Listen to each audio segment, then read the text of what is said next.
Hello and welcome to episode 20 of the Habitus. My name is Bobby Lowe and I'm here with Michael Pattison. And you can follow us on Twitter at habituspod. You can subscribe to our podcast on SoundCloud, Stitcher, TuneIn, iTunes, and YouTube. And today, as always, we have 4 films to discuss. Michael, what have you chosen? First up, I've got... I only have one film. You had one film to choose last time. I'm sacrificing my place, which we'll get to. But my first film, and only film this week, is Gun Crazy, Joseph Lewis's 1950 Lovers on the Run crime film. Okay, and my first pick is 1960s Jigoku, directed by Nobuo Nakagawa, released in this part of the world as The Sinners of Hell. And then my second pick is 1985's Flesh and Blood, directed by Paul Verhoeven. And then finally? So the reason why I don't have a second pick this week is because we have our second guest on the show, who is, this week, Ronan Doyle, who has chosen Sally Potter's 1992 film, Orlando. Okay, alright, so let's get straight into Gun Crazy.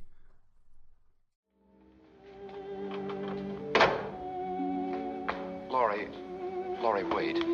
What is it, Bart? Laurie, Changed your mind, Bart? No, why should I? You're signing up for an awful long term. Well, I've served a term already. Reform school. When I was a kid, I stole a gun from a hardware store and Is that what you wanted to tell me, Bart? I wanted you to know. Bart, I've never been much good. At least up to now I haven't. You aren't getting any bargain. I'm doing all right. But I've got a funny feeling that I want to be good. I don't know, maybe I can't. But I'm gonna try.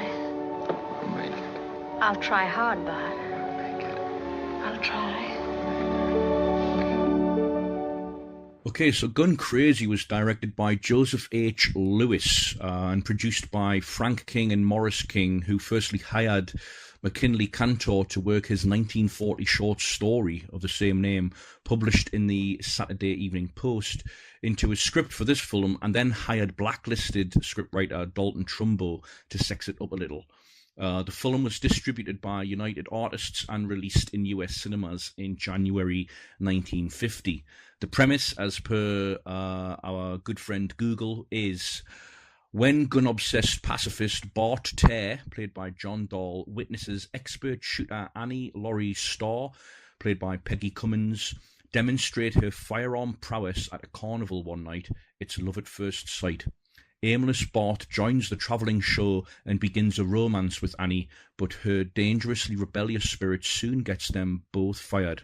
After eloping, the young lovers embark on an armed robbery spree, managing to elude the authorities until Annie insists on pulling one last job. I chose this film originally because it's yet another film part of the so-called canon that I've been aware of for many, many years now, still haven't got round to watching. And as I'm using my space on each episode to allocate films and assign them to us, I thought this was another opportunity to take another one off the list. I have an opening question here, Bobby, I guess. How do you feel in general, before we get to this film, about the so-called Lovers on the Run crime film as a genre? Well, actually, I was going to bring that up as well, because I only very recently saw Arthur Penn's Bonnie and Clyde for the first time and loved it. Right. Yeah. Which probably wasn't... We mentioned, I think, on the Bigelow episode when we talked about K-19, The Widowmaker, how, Das Boot kind of like looms over that submarine genre. And I think maybe... And the fact maybe that I hadn't seen Das Boot in like 15 years or something like that was, to K-19, The Widowmaker's favor, but I think the opposite is probably true here, where I saw Bonnie and Clyde very recently and loved it, But as a genre as a whole, I don't know if I've seen that many, really. What else would you throw into that genre, like Natural Born Killers? True Romance, Sure, Badlands. Oh, yeah, You Only okay. Live Once. I haven't seen that, but yeah, I do like Badlands and True Romance. I guess so. As a subgenre within the crime film, let's say, I guess it appeals to me to a point. There's something about the dual thematic interests of romance as some kind of retreat on the one hand, and a concentration of capital on the other, and then the practicalities of living out an alternative or outlawed lifestyle that is nevertheless dependent upon like a perpetual state of primitive accumulation, if you like, and like so that kind of appeals to me, I suppose. Montage itself is a kind of approximation, I think, of primitive accumulation. So, i.e., the accumulation of time of a state or country traversed, because these are inevitably road movies that I think we're dealing with, and we're trained to assume also the accumulation of an emotional bond between and a mutual need between the two protagonists. The couple on the run. So I like all of that, but there's something that always seems a little like emotionally or psychologically awry or like underserved. Like there's always something innately gun-ho about the setups of these films, I think, as if the only way to convey like a mad, wild amour fou is to paint it as this like a rational impulse that resists psychology, right? So we're thinking of it in relation to a system as all-encompassing as capitalism. I don't think that should necessarily be the case. Like, I don't think it should like resist some kind of emotional depth. Okay. In general, but now, so when you say in general, are those general observations of the subgenre, or? Yeah. Okay. Have you seen Bonnie and Clyde? But yeah, I have. Okay. But they're general observations prompted by my experience of this film in particular. Okay, because I would make similar observations about this film, but I would contrast them with Bonnie and Clyde. Right. Okay. Well, I should say, like, in full disclosure, it's been years since I saw Bonnie and Clyde. Like, I watched it on the basis of Gene Hackman being in it. Okay. If you can believe He's great in it. Yeah. So I need to revisit it, and I remember it being. I only remember really discussing it as part of, I think, an undergrad degree when we were reading Richard Maltby's Hollywood Cinema as a textbook case of the new Hollywood telling us more about 60s Hollywood than the period in which the films were set. Saying an undergrad degree sounds like you did several. One of my many undergrad degrees. Like, so I feel there's like often a breezy surface veneer to these films, which is the root ultimately of one of three things, I think. A kind of a depiction of a rise and fall love arc in which the lovers only happen to be criminal killers. Mm-hmm. B, like an exciting love story in which the emotion of love itself is this inherent eccentricity, which I don't particularly object to because the term itself, like love, is extremely abstract and lends itself to many different interpretations in context and whatever else. And then C, which is a kind of mournful critique of, like, using this template, if you like, as a way of providing some sort of mournful critique of social alienation and how that can warp an idea of alternative living. Sometimes I think this is registered through tone as much as content. Like Badlands, for instance, which I mentioned, is a particular favourite of mine because its action seems to be drenched in a sort of sadness and or skepticism about American life. So, getting to this film in particular, so I did some, aware of its canonical status. I was eager to read it in relation to how it may or may not, fall into these kinds of broad categories that I'd come up by myself. And I was reading Arturo Silva's essay, Gun Crazy Cinematic Amour Fou, in the journal Film Criticism, edition volume 33, fall 2008. He has a brief quotation from that, a brief passage. Almost all gun crazy commentators regard the film as an example of amour fou, but no one really shows how that works cinematically, as I hope to do here. Gun crazy, love crazy. The glory that is gun crazy is cinematically crazy. Its dizzying narrative style, forward, back, round again, matched by camera work that obsessively and lovingly examines its subjects, performances that don't stop combusting, and an end that not only takes place in what seems to be another world, but takes the film itself into a whole other level of wonder. Like, I get all that, right? Yes, yes, yes, I want that too. But I never quite connected with this film as a romance, as that kind of like whirlwind, irrational, impulsive thing. No, neither did I. Like there's, yeah, sorry. Sorry, no, I just I stopped this film 25 minutes in to look up to read the blurb because I thought it was like a noir crime thriller, and 25 minutes in I was like, what? Like, when is that going to happen? When is that going to start? How did you feel about the opening act? I thought it was it's like surprisingly, I think interminable is a bit of a strong word, but in the context of the stretches of the film that I ultimately did end up liking, I was like, why did they waste so much energy and time expositing this in the way that they do? Yeah, because, okay, so we I think there's a good opening scene, which is we heard it mentioned in the clip. We have him stealing the gun from the shop and getting arrested.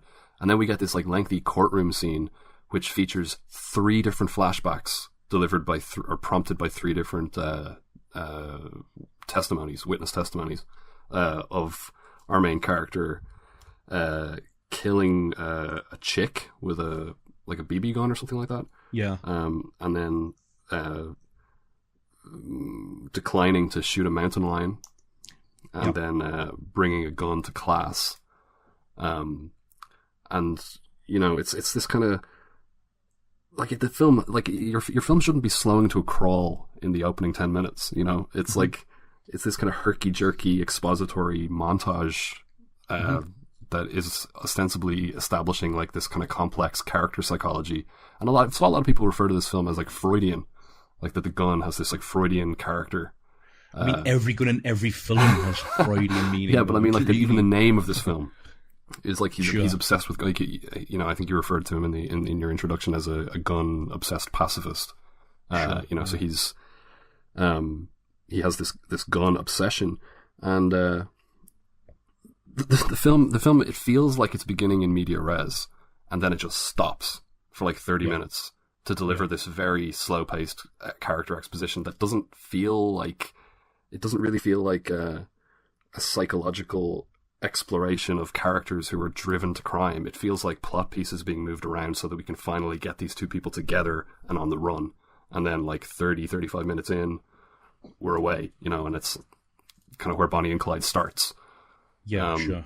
But also then, with my understanding of the film as a noir, I was looking at Laurie as a kind of femme fatale figure, because she does manipulate Bart into crime. Like, there's a sequence where he wants to stop, and she basically tells him that she'll leave him if he doesn't continue with her. But that like good person, bad person dynamic, it's never really explored. You know, it's never really, and that aspect of manipulation and like, obviously you have to describe a relationship that proceeds along these lines as dysfunctional on some level, but it's never really psychologically explored. Her manipulation of him. No, I agree. There's this tendency to show, not tell, which, as we're told, is the admirable thing to do. It's the thing to which filmmakers should aspire. But there's also a tendency to externalize all the action as a result, I think, so that the causal logic is strictly like it unfolds in like a shot reverse shot manner. Like Annie or Laurie comes out and shoots a gun, and we cut to Bart sort of falling in love with her, or is he or isn't he? And then the bond, or are they bonding, or like over a shootout in a traveling sideshow. And then again, like nearer to the end, when they're going out temporarily, temporarily part ways in the cars, and one drives one way and the other is going to drive another, but then there's this shot reverse shot again and they come racing back to one another. Like, I'm not sure if we're meant to be won over by that, or rooting for them, or frustrated by their decision making, but mostly I just think they're dumb when I'm watching it. Like, I don't want to think that they're dumb. Like, I don't want to be like in a position where I'm investing in these characters whose decisions aren't really given any sort of emotional depth or context. Yeah, well, it's particularly frustrating. Like, that sequence was confusing to me because it's I accept Bart's fixation on Laurie, but I don't really accept her fixation on him, because we've seen how coldly she manipulates him, and how he seems to just kind of be a means to an end for her, with the end being this kind of outlaw life that she wants to live. I don't. So the symmetry, the emotional symmetry that's suggested by that sequence, where they drive away in opposite directions, stop at the same moment, and then like a psychological emotional union that they're or communion that they're experiencing in that moment, where they feel exactly the same way about each other at the exact same moment. Yeah, I agree completely. Like, I don't need a film to bend over backwards to justify the characters' actions or explain away their social status with, like, cheap psychology. But in a way, it even does that, like, with a slow start that it, like, establishes Bart as this good guy, as you said, who, like, loves guns but doesn't want to kill animals, and like, whose obsessions with guns is merely like a fetish, nothing at all to do with actually killing people. And then to come back, like, so I don't know if it's the character as a weak point, or if it's Peggy Cummins might be kind of a weak point. Like, Dahl is suitably soft and quivery. Like, they're also weird how we're supposed to accept that this squares up with Laurie's demands, because he's not a typically hardened tough guy. Yeah. So it doesn't really square with her needs as a character. No, I mean, she's really established as, like, there's a moment toward the end where she says she tries to take Bart's niece or nephew, like one of the babies, with them when they flee, like their final flight, and he takes the baby away from her, and she protests and says, "Nobody dares shoot at us if we had a baby." It's like really establishing her as sociopathic and narcissistic and everything, and like that's so, like, because I was so like frustrated and irritated by the first 30 minutes, I was consciously looking throughout the rest of the movie for some sort of retroactive justification of that time spent. And it only really pays off in one way, and that is in the first 30 minutes, Bart's kind of, like you said, weird gun fixation that is nevertheless pacifistic pays off in the sense that he doesn't have or he's reluctant to kill later on. But, like, for example, the whole thing that draws them together is that they're both, like, like preternaturally gifted at, like, using guns, but that doesn't pay off at all. There's no, like, moment later on where they have to be crack shots or whatever. Like, there's a bit where like one of them shoots out the tire or something like that instead of shooting the people in the car, but I mean, it's kind of trivial. It's I know, right? You'd think that they would at least, like, use that preternatural gift to, like, establish to the cops that they're not going to shoot people. Sure, something like it's because it's not like you have to pay off everything later on, but, like, if you're going to spend 35 minutes with this, like, really clunky, like I said, sort of just like plot mechanics, moving things around and trying to just get things going. If that's going to be the start of the movie, you kind of want to you have to justify that time in some way, I think. I agree. So, it is funny how films like this do get mythologized and canonized, isn't it? Like, I wasn't really aware of this in the canon. Like, when you say in the canon, what sort of do you mean? Like in the noir canon? It was famously part of Paul Schrader's a published article by him in which he, waxed lyrical about it. I'm aware of it as being it's always, like, graded like 5 stars, 4 stars out of, 5 or 4 stars in, like, the film guides that I grew up reading. Right. And it has that sort of what I think is commonly understood to be no nonsense style. And there is a certain economy and certain directorial flourishes here and there later on. Mm-hmm. But I don't think that quite is enough. No, I don't think so either. And I'm kind of always skeptical of that sort of approach to that kind of almost like anti-holistic approach to film criticism, where it's like, I mean, like, you know, you saw Jurassic World 2 this year, right?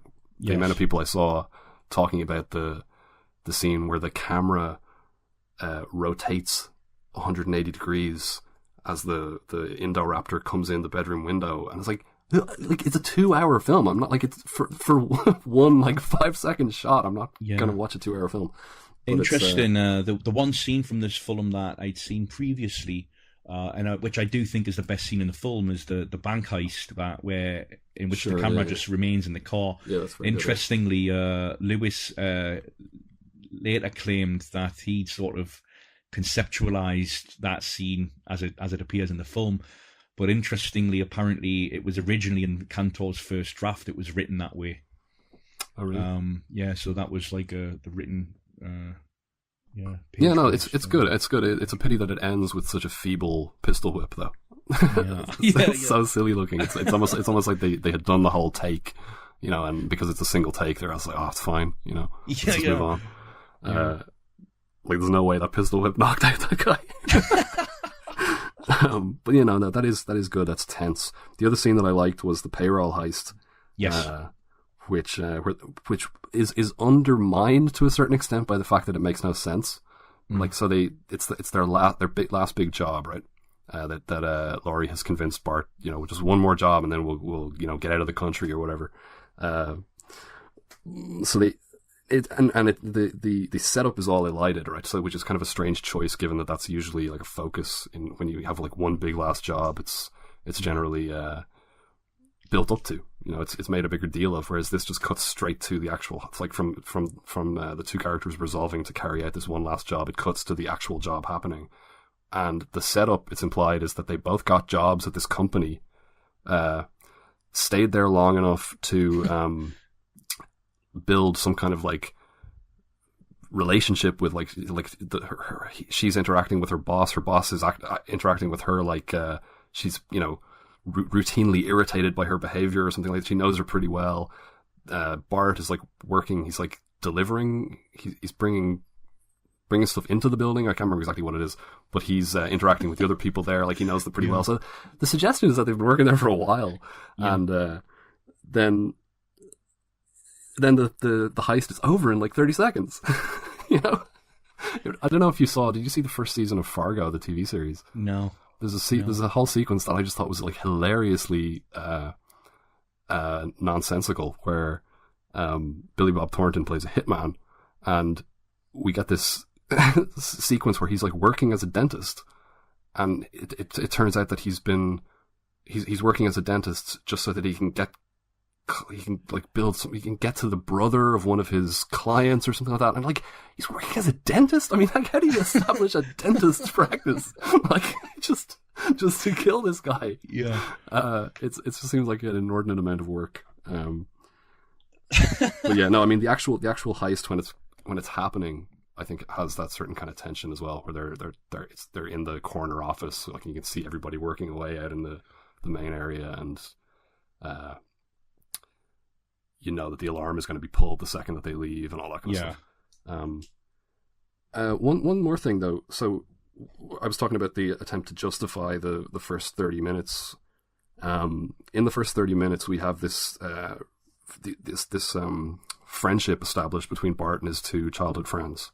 Like, where he goes away to juvenile detention, and then he joins the army, and they don't see him for like, how long would you say? How old would you say he is at the start? Maybe 12? Oh, like when he's Dr. Jacoby from Twin Peaks. Sorry?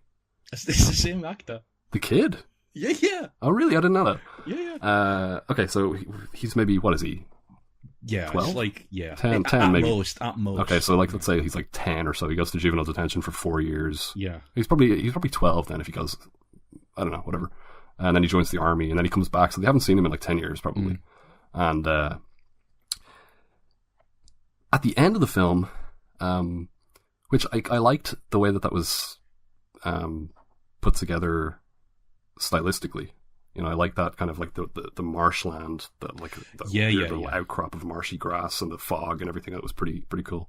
but he kills Laurie. Bart kills Laurie to protect his childhood friends. He shoots her to protect them, right? Mm-hmm. And like, are we supposed to believe? Are we supposed to be invested enough in their relationship as established in the first 30 minutes that it supersedes our investment in his relationship with Laurie, which is like a relationship of like insane devotion? Yeah, I agree. I don't know. To me, it was just kind of like... Yeah, it's emotionally nonsensical.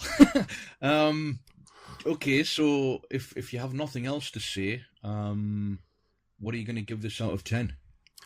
I would have to just give it a 5, I think. Yeah, I mean, I'm pretty indifferent. Yeah, me too. Mine's going to have to be a 5. Like, I think 3 or 4 episodes ago, I would have gone like 6, even 7. But now right. Now I've been thoroughly indoctrinated into the Bobby Lowe school of thought, school of criticism. I'm like, nah, you know what? It's a 5. Okay, all right. So we move on to Jigoku. 9日午後9時頃世田谷区上馬4丁目36番地先の道路で権藤組幹部志賀恭一34歳は泥酔して自動車にはねられ付近の菊池病院に収容されたが脳底内出血のため間もなく死亡。犯人は目撃者から現れないので不明。それじゃ君は俺を殺人犯として突き出したいのか？殺したのは僕と君だ。原因は僕にある。一緒に行こう。一緒に行ってくれ。君はそれで気が済むだろうが俺やだよ。バカバカしいじゃないか。相手は泥酔していたんだよ。向こうから飛び込んできたんだ。自殺と同じだ。しかも相手はヤクザだ。社会のクズだ。そんなもんと我々の精神を引き換えにするのはごめんだよ。帰んのか？君の運は俺が開いてやったんだよ。ダメになるときは俺と一緒だよ。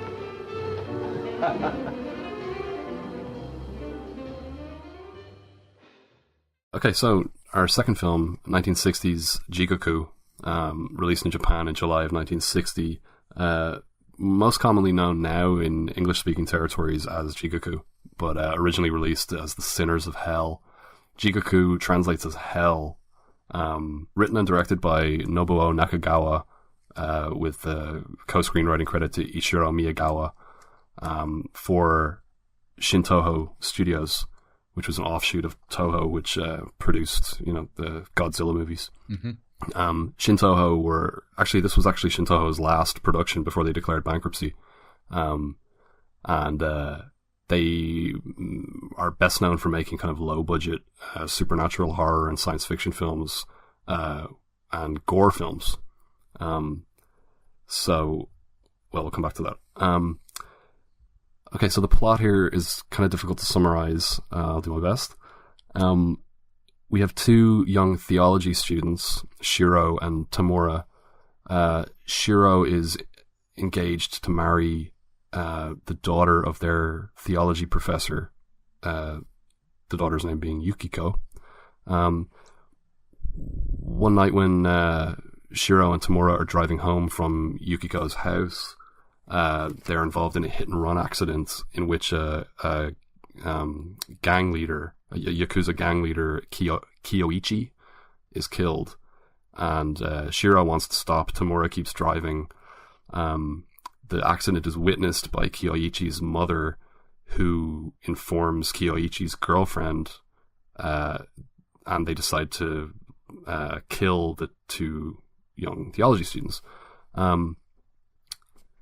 Shiro is racked with guilt over the accident and decides to confess. So he and Yukiko, his girlfriend, get into a taxi to go to the police station. The taxi is involved in an accident in which Yukiko is killed. The death of Yukiko sends Yukiko's mother into a kind of psychotic despair, and she has to be institutionalized at this nursing home where the father also takes up residence. Not 100% clear on these plot details, but the girlfriend of Kiyoichi, the Yakuza leader, and Kiyoichi's mother end up at the nursing home as well, where it's a retirement community. Where the girlfriend of Kyoichi's girlfriend starts to have an affair with, I think it's Yukiko's father. The theology professor is there, and we're introduced to like this whole slew of new characters, all of whom have, we're told, like some sort of indirect responsibility for someone else's death. Like, for example, there's a cop who was paid off and framed some guy for some crime, and that guy then killed himself. And there's a doctor who killed somebody through malpractice, and there's a journalist who wrote a bad article about somebody, and that person then killed themselves. There's an alcoholic painter who's involved in there's a whole load of them anyway. And through a series of probably somewhat unintentionally hilarious misadventures, while they're all there together, they all end up dead through different means, and they all find themselves in hell. Or it's probably more accurate to say in Jigoku, because hell suggests like some sort of Judeo-Christian conception of hell, whereas this is a particularly Japanese conception. And then, so essentially the film is in two parts. So you've got about an hour of that setup, and then about 35 minutes in hell. Yeah. Right. Which is not the ratio that I was expecting when I sat down to this. Okay, so tell me, what did you? Well, right. I mean, it wasn't the ratio you were expecting, probably because the premise that's often given of this film is that two guys run afoul of hell as in punishment for knocking over a Yakuza gangster. That's all we're given, right? And they're different sources all seem to reduce this film to a very neat summary, and as we've just discovered, it's not so simple. Yeah, it's a very kind of it's a whole load of interconnected. I mean, because even before we get to hell per se, I mean, this is pretty bonkers and very suggestive of a hell on earth sort of scenario anyway.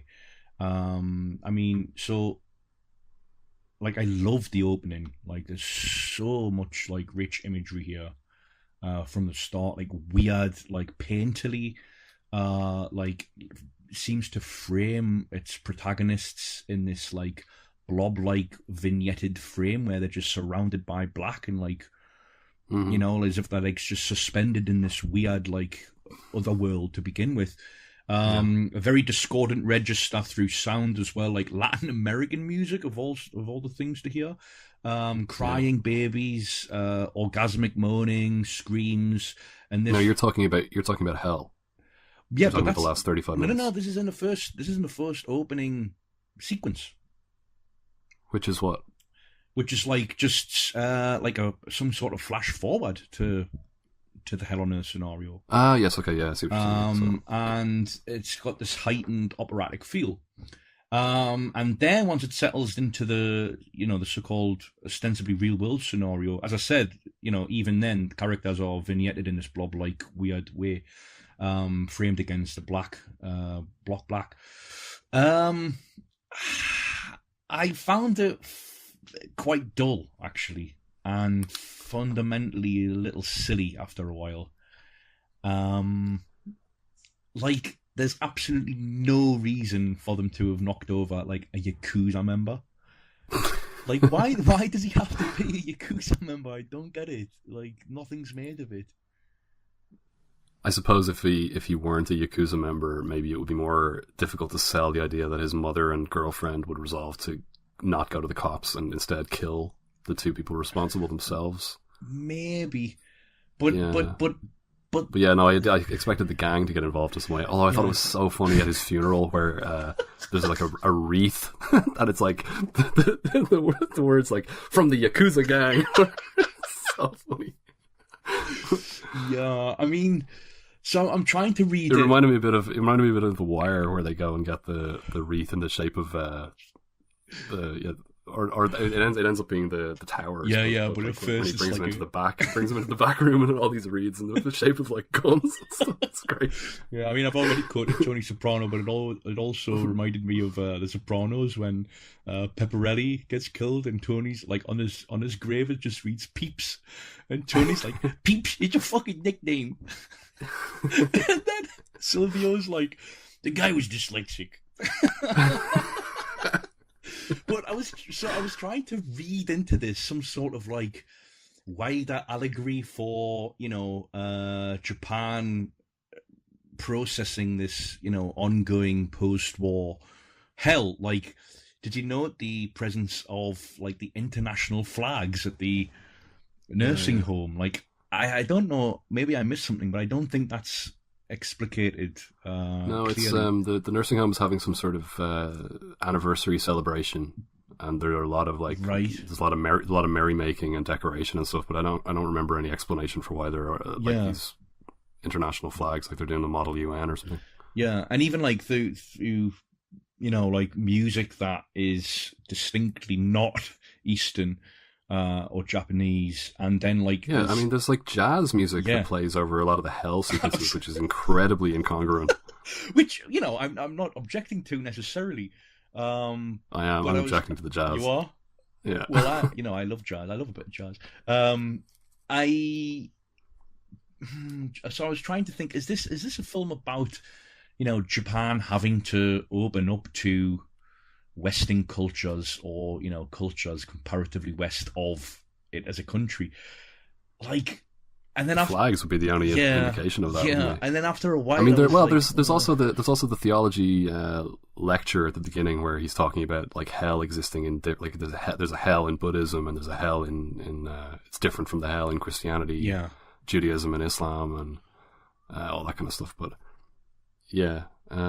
so I mean, like I said, I didn't expect, because of the reputation that this film has, I didn't expect to spend over an hour getting there. Yeah. And I don't know if you've ever seen that episode of The Simpsons where they, the Itchy and Scratchy and Poochie episode, where they're supposed to be going to the fireworks factory and they never get there, and Milhouse says, when are they going to get to the fireworks factory? I kind of felt that way about 45 minutes in, like, when are they going to get to hell? And I mean, a lot of it, okay, so the way that I kind of felt about this was, what it reminded me of was like horror anthology films where, like probably most famously like epitomized by the films that Amicus made as a Hammer rival in the 60s and 70s, like Tales from the Crypt and things like that, where you would have like essentially five short films focusing on 5 fates that awaited 5 people, but you would have some sort of framing narrative, like in Tales from the Crypt, they're all waiting in this like area, and like one by one they're told the stories. Maybe that's a different one, but whatever. Anyway, the framing narrative is this felt to me like as though you took a horror anthology and took all of the framing narratives and just like front loaded it with that. Sure. So it's like, it almost, I don't know how this would play, but like I kind of started thinking, particularly when we got to Hell, that I'd love to see a remake of this as an anthology, where we see the sin and then we see the punishment, and it's done in this kind of elaborate, abstract, like gory sort of way, because there's a lot of pretty cool gore when they get to Hell, and the fact that they spend so long, and it really is like, it's such a long time in a 95-minute film to spend like, I think it's like 62 minutes before you kind of deliver on the promise of your title, and it's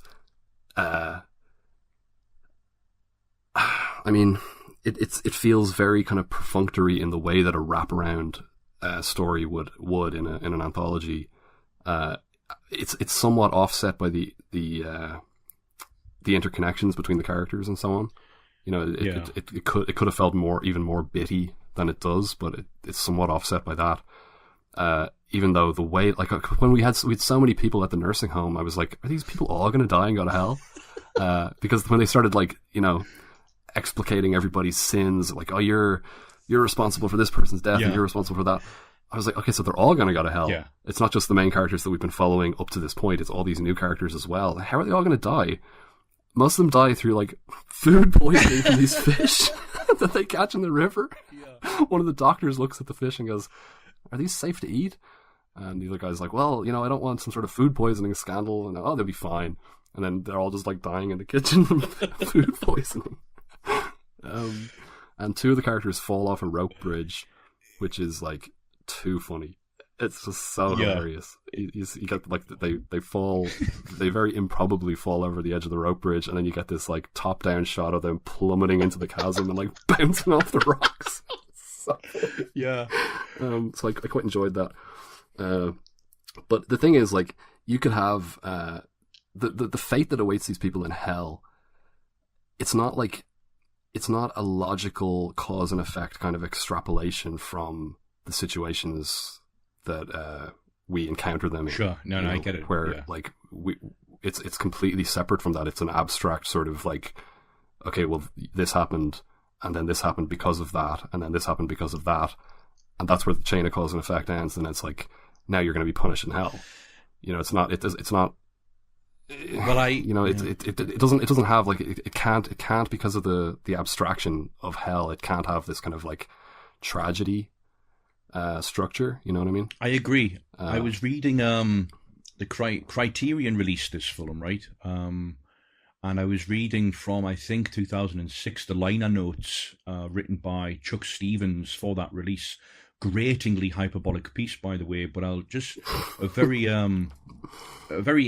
passage in it, a very brief one that's indicative of not only this piece in particular, but I think the general cloak in which this film is unquestioningly accepted.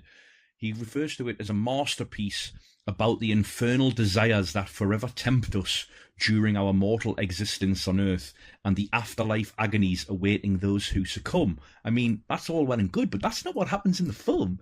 It's not like, doesn't sound like the film at all, it's not no. like that these characters are like, you know, succumbing to like desires that they shouldn't succumb to. It's like, no, there's some suggestion. Like Tamura says to Shiro at one point that he knows the truth, and the truth being that he's been sleeping with Yukiko. He's been having premarital sex with Yukiko, and you're thinking, okay, well, I mean, is that the sin that they're going to be punished for? But that's not really. Like they're punished for that. But he's not punished for that. He's punished for, like, when he gets to hell. There's a couple of sequences in hell where people are directly addressed by Enma, the king of hell, who sits in judgment of them and you know tells them and tells us what they're being punished for, and then we get some kind of, I mean, like, that's kind of what I was waiting for, was like, is there going to be some kind of ironic punishment? You know, where you're going to be punished. You like, and we get a little bit of that where the doctor who killed somebody through malpractice, just like a negligent doctor, he's sawed in half. You know, so maybe he was a surgeon or whatever. I don't know. Like, there's a little bit of that, but it's not. Most of it is very abstract. But even in the living sequence, if we can refer to it as such, like, it's too neat and explicable. Like, it's so uninvolving, like the causal logic of sin, because, like, firstly, I think guilt can be and is its own punishment, right?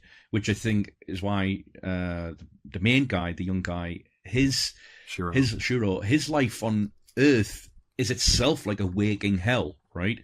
And his fiancée, fucking Yukiko is killed outright anyway by this weird accident, which seems to somehow suggest some sort of karmic realignment.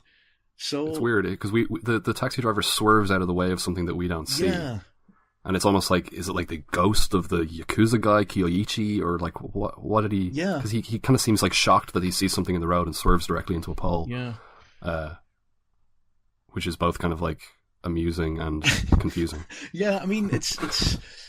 I feel like there's a potential here to make a meaningful exploration of ideas of guilt and their relationship to punishment within a lived life, within an actual lifespan. But like, to suggest in the last 30 minutes that everyone's in hell because of because their life's reducible to like one fucking thing or sin or whatever, it's like, I don't find that particularly compelling in terms of a theme to explore, or I find it a silly reduction of a potentially compelling theme.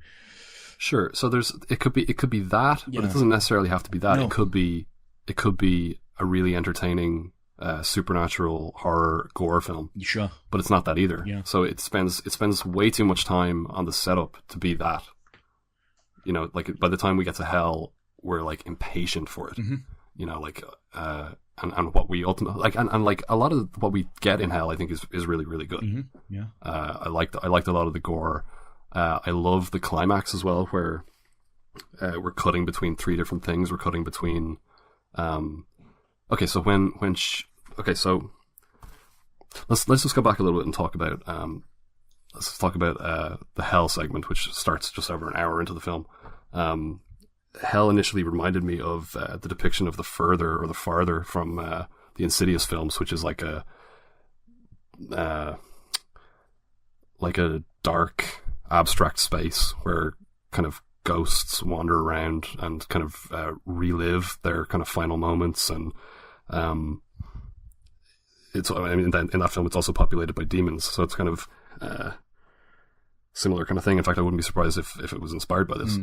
It's pretty close. And I mentioned about, you know, it translates as hell, and it's called the Sinners of Hell, but you know, it's a particular conception of damnation in the afterlife. So we have, like, instead of like the river Styx, for example, we have the river Sanzu, which is the border that separates the world of the living from the world of the dead. Instead of, you know, Satan or Lucifer, we have Enma, the king of hell. And instead of, like, you know, the Dantean sort of conception of hell, we have the 8 hells of fire and the 8 hells of ice, which is it's presented to us as a structure that we're going to sort of see unfold, but we don't really. Yeah, we don't proceed through it at any way. No, we don't. No, in any not discernible really, way, anyway. Yeah. But you mentioned that, like, Shiro's life on Earth is like a living hell, and that was kind of one of the things that I liked about this. When like in Christianity, you have this emphasis on physical suffering in hell, you know, burning forever in the lake of fire and all that kind of stuff. Whereas here, that's part of it, but it's also, it plays out like a never-ending nightmare. You know, it plays out like, even though there is a lot of physical suffering, you know, like there's the river Sanzu is said to be made up of the pus wrung from the, like, rotting corpses or something like that of like they're wrung from their own rotting corpses. Yeah. But it seems to kind of be less about physical suffering and more about psychological anguish. Like it's more about, like, watching loved ones suffering and like experiencing loss and grief and guilt and shame, and revelations of lies and betrayal by loved ones. And so when Shiro reaches hell, he's reunited with Yukiko, and it's never explained to us why Yukiko went to hell, because she didn't do anything. We didn't see her get involved in anything. Yeah. Nothing we're told about, anyway. Nothing we're told about. But maybe it's the premarital sex. Maybe that is supposed to be taken as a sin. Maybe. Yeah. Anyway, so we get the revelation that she was actually pregnant when she died. So they decide that they're going to name the child Harumi. And then suddenly they have a child, and suddenly they have a baby. And she says that she put the baby on a lotus leaf and put it in the water because she didn't think that she could parent the child on her own. And then suddenly they turn around and the child is on the lotus leaf floating toward, like, a waterfall or something like that. And it's like, it has this weird kind of nightmare logic to it that I really liked.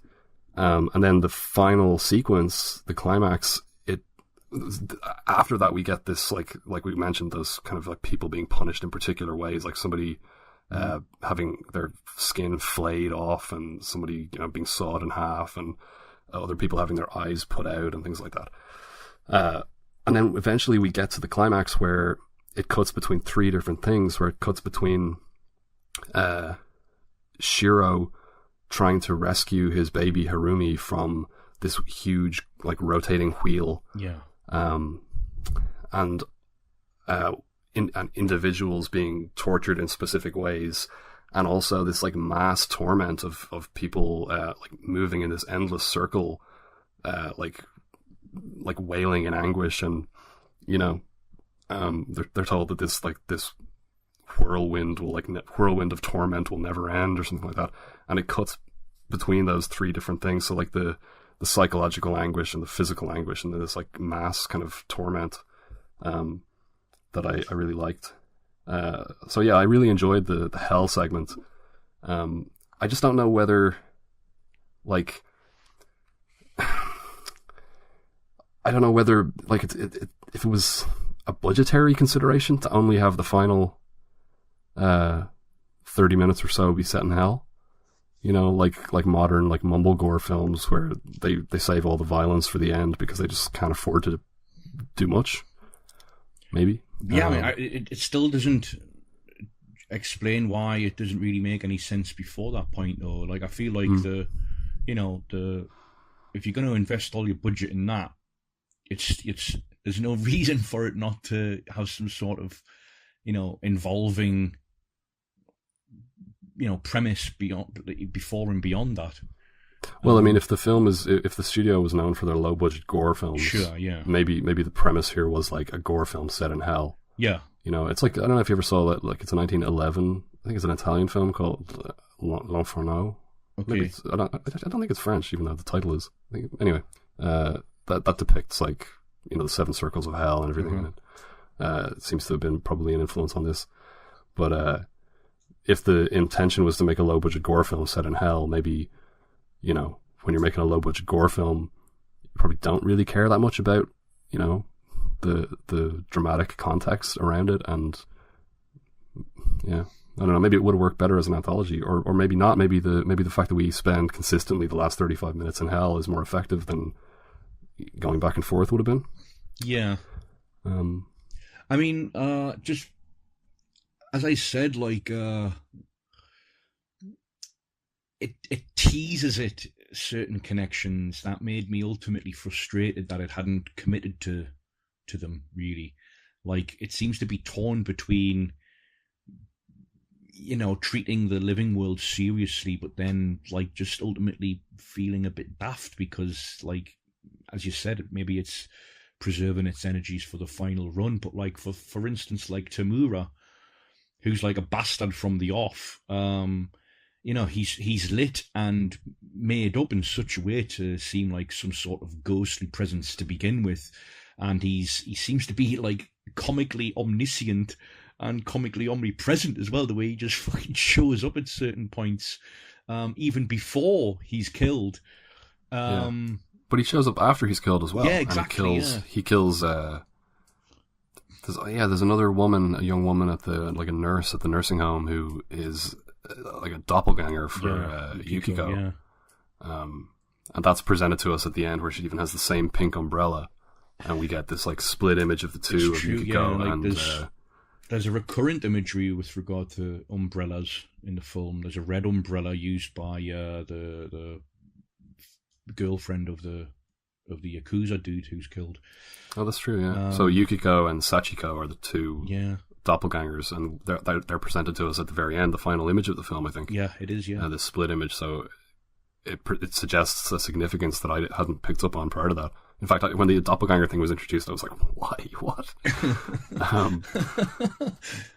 It just doesn't. It doesn't, like, because I mean, yeah, like you're saying, it kind of feels like if they're treating it seriously, it feels like it should be free of that kind of contrivance and that kind of like high concept. Yeah, it should be more relatable, or something more like, if it's actually positing, this kind of afterlife damnation as a possibility or whatever.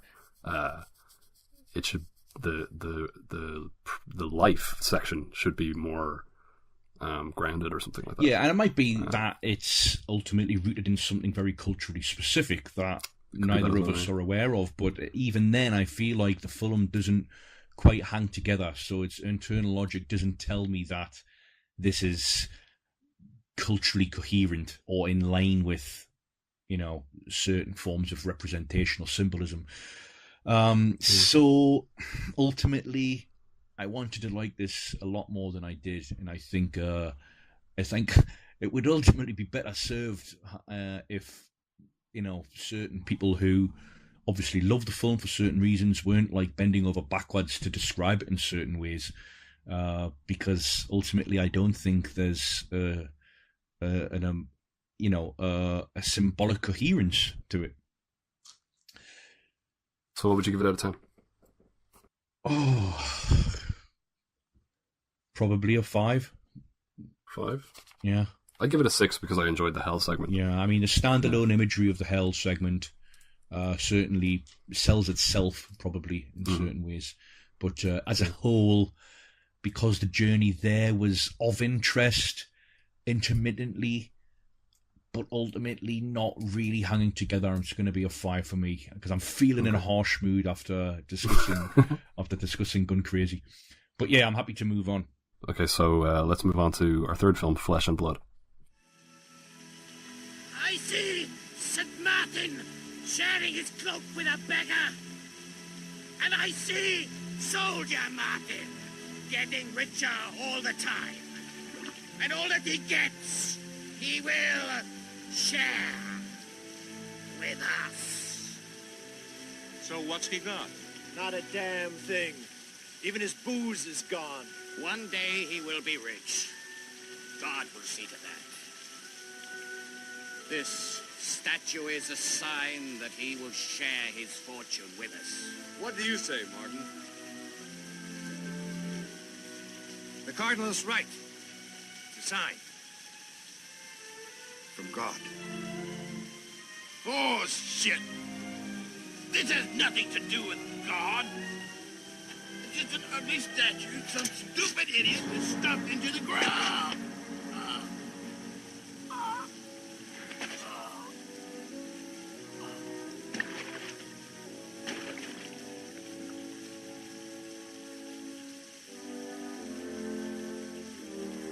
Jesus Christ.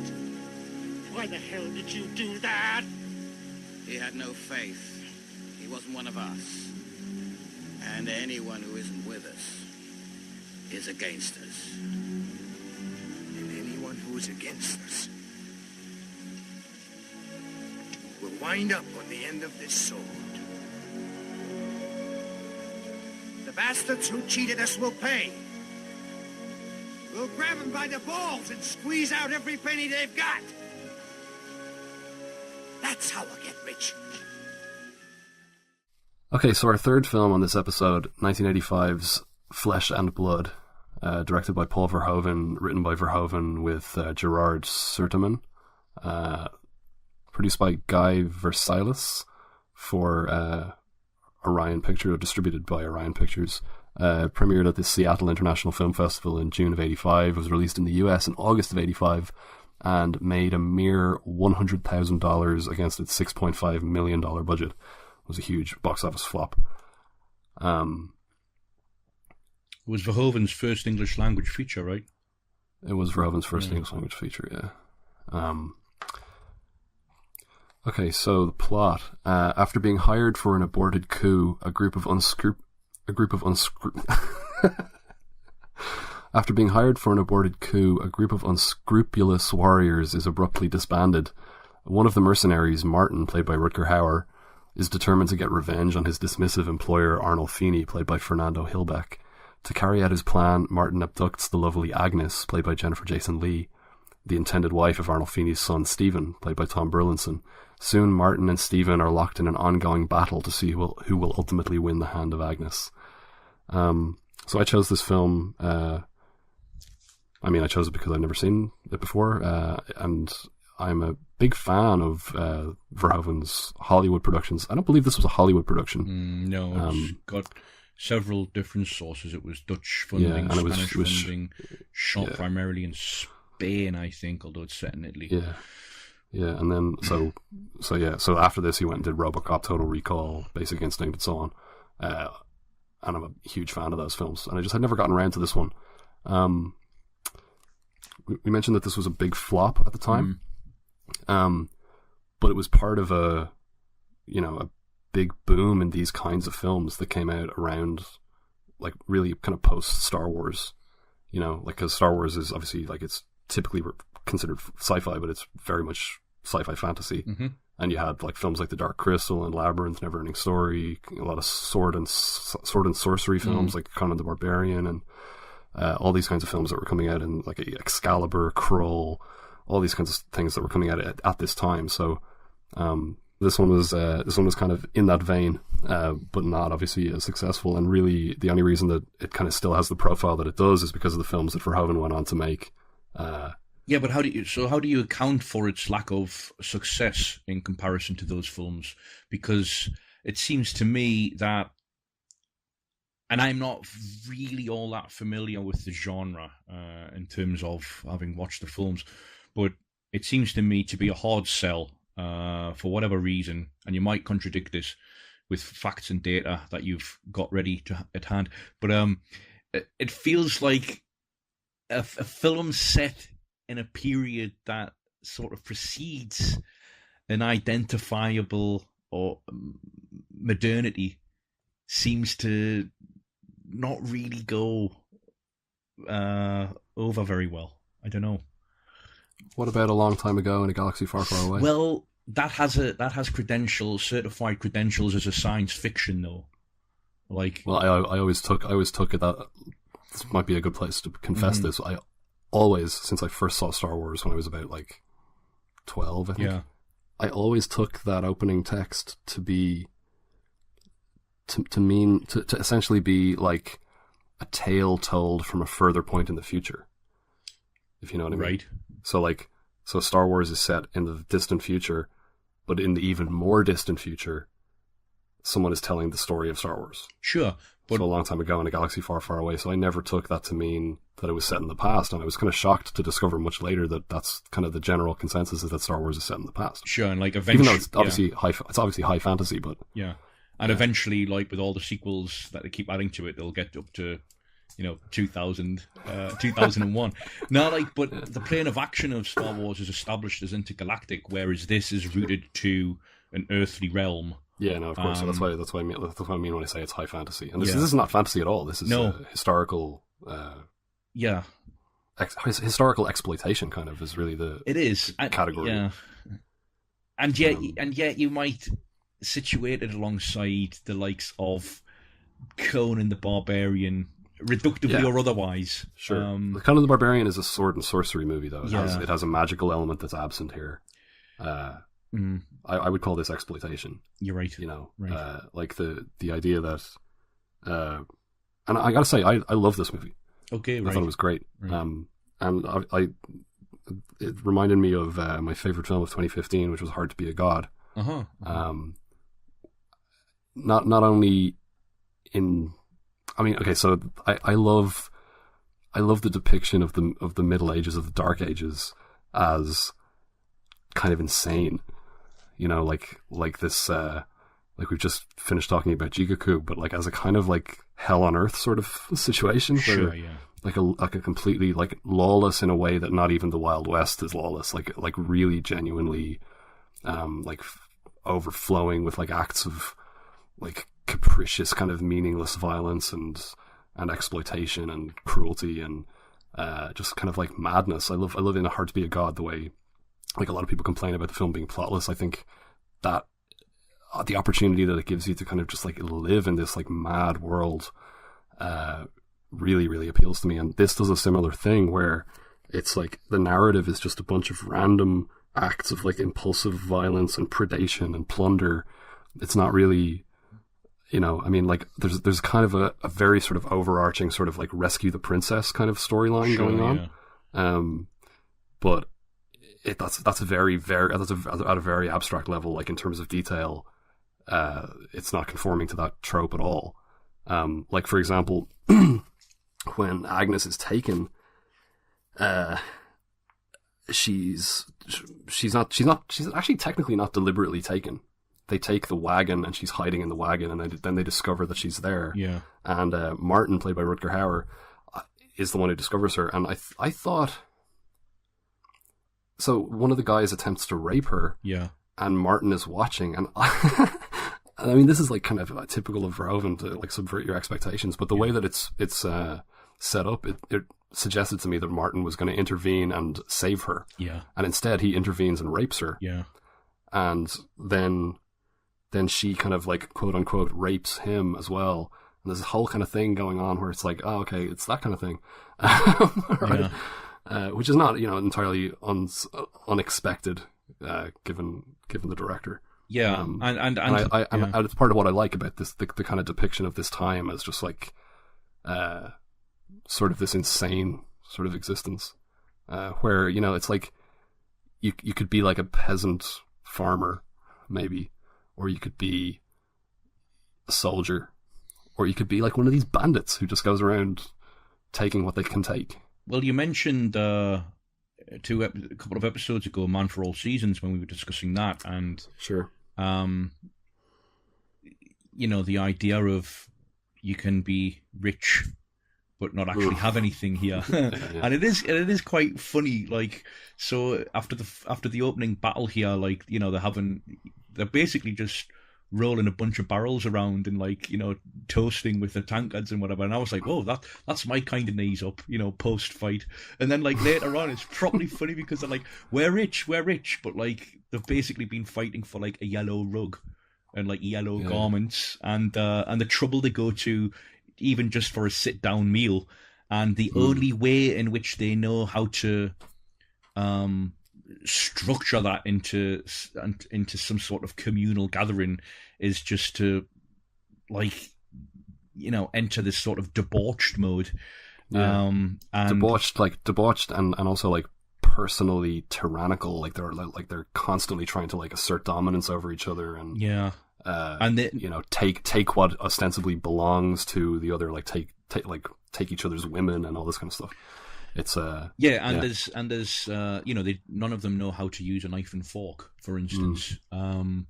Agnes teaches them, and they think it's the funniest thing ever that Martin is successfully using a knife and fork, and Martin declares that from then on they're going to eat with knives and forks. Yeah, and there's this I suppose late middle age thing of the very, very, very onset of not necessarily capitalism, but the idea of property becoming this universal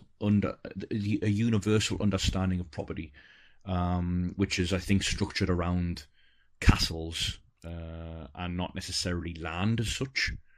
Sure. Yeah, I mean, like, that's one of the sequences that I love is when so the climax of the film plays out where Stephen, the son of Arnolfini, who's trying to rescue his let's say fiance Agnes, even though they only met like about 5 minutes before she was abducted, and he was quite resistant to the idea of getting married at all. He has tracked the gang of bandits to a castle that they have just taken, and I love the sequence where they take the castle, because it's like the people who are living peacefully inside that castle. It's like, I don't know. It's almost like the castle is like a vessel, like in this like sea of just like danger. It's like it's like an ark or something. It's like but once those walls are breached, they know that they are going to be like raped and tortured and murdered. And there's a really powerful scene where a mother like takes her child and just like flees up to the top of the castle and throws herself over, like holding the child, just throws herself over the edge rather than subject the kid to what she knows is coming. And it's almost just like you're just living inside those walls for your whole life, just like waiting for the other shoe to drop. And somebody's going to breach these walls at some point, and that's going to be that. And there's going to be nothing that we can do about it from that point forward. And like we're just going to be objects to those people to be used in whatever way they see fit. And the kid survives the fall barely and manages to crawl away, and it's actually Stephen and his companions find the kid. Also, the plague. Yeah, so is that's another part of this. The point at which it's introduced, right? Because the kid happens to have fallen foul of the plague. They mention it earlier. Okay. Yeah, the plague is. But isn't that the first earlier point at which we see it? There's visible symptoms of it, or I can't remember. Okay, but yeah, it's the point at which we discover that the people in the the vicinity of that castle and so on have been exposed to the plague. And there's also this whole thing where Stephen is like a scientist. So I thought when you said the beginnings of capitalism, Yeah. I thought you were going to talk about the beginnings of science. Yeah.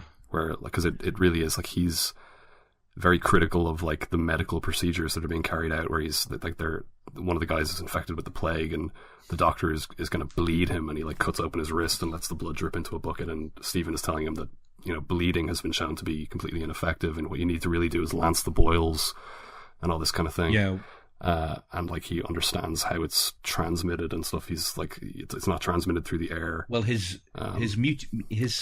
ostensible meet cute with Agnes as well takes place under two hanging corpses, whose knees and genitals have been removed and whose knees have been completely bashed in. And that was probably the moment where I was like, okay, I'm very into this movie. Yeah, well, I was also into it, but we'll get to how far I got with that. But so her understanding of, like, I suppose, romantic rituals or chemistries is very much rooted in, like, tradition and superstition. And he's like, well, no, that's, you know, what you're doing there, because she believes that Mandrake is going to be buried under those bodies, and if she unearths it, it's going to bring them together for life. And he's like, yeah, she believes that the dead body fertilizes like a mandrake root or whatever. Yeah. And then he's like, no, when people are hanged, they come. Yeah, it's so Verhoeven. It's great. It goes into the soil. It's great. Yeah. So. And I actually, that's part of what I liked about it as well, is and part of what I like about that period too is it's so corporeal, like it's so like the title of the movie is Flesh and Blood. Yes. You know, it's like it's so like bodily, and it's like it's true. It's like the daily struggle for subsistence and survival, and it's true. Yet I mean, it's almost like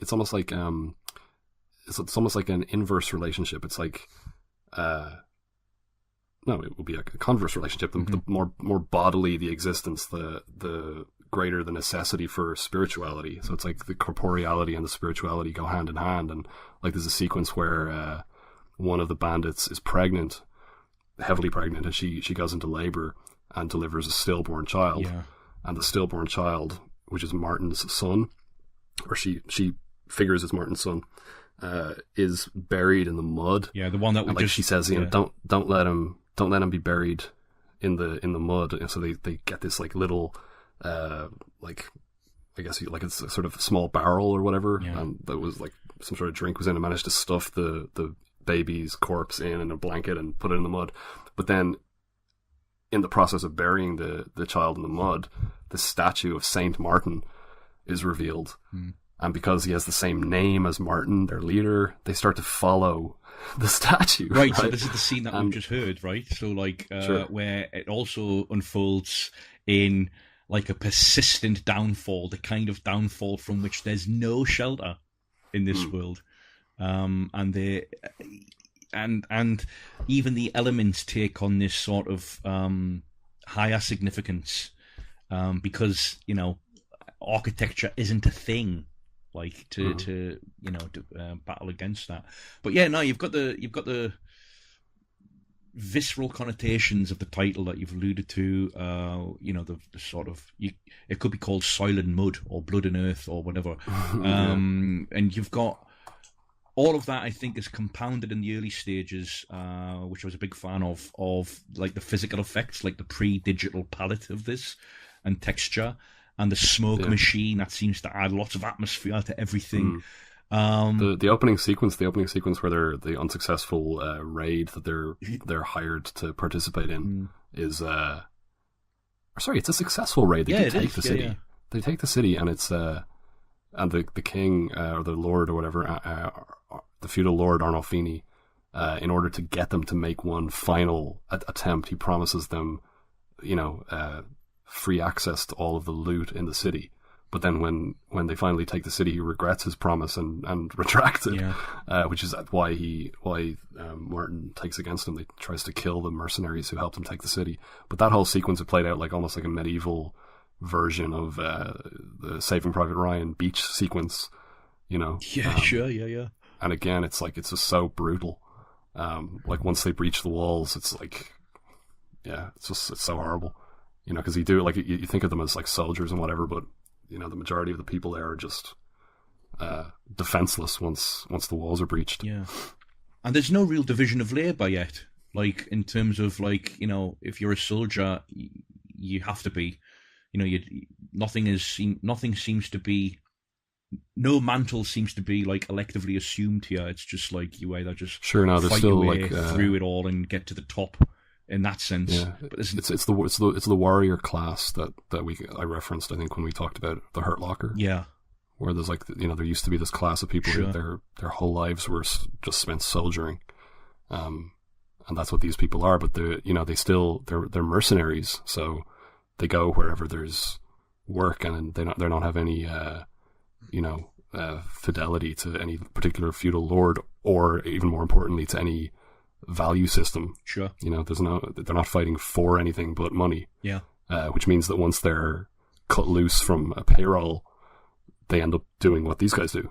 Just going and plundering wherever they can plunder. So all of that's well and good. It only takes me so far though. I didn't love this film. I think what it has in atmosphere and texture, if I may use that word again, I think it lacks in emotionally involving plot. And because it seems to make such a point of its own excesses, as if to approximate the excessive pursuit of things. It takes its time to do everything, and if that's it seems counterintuitive, but if that's in service of world building in a way that Hard to Be a God turned out to do so well, then I'm very much on its side. When it seems to be serving some sort of narrative arc that I don't particularly care for, I find it a bit grinding after a while. Which narrative arc are you talking about? Well, the one in which Stephen and what's his name, Martin, seem to be dueling from afar, and then ultimately intimately for, I guess, Agnes.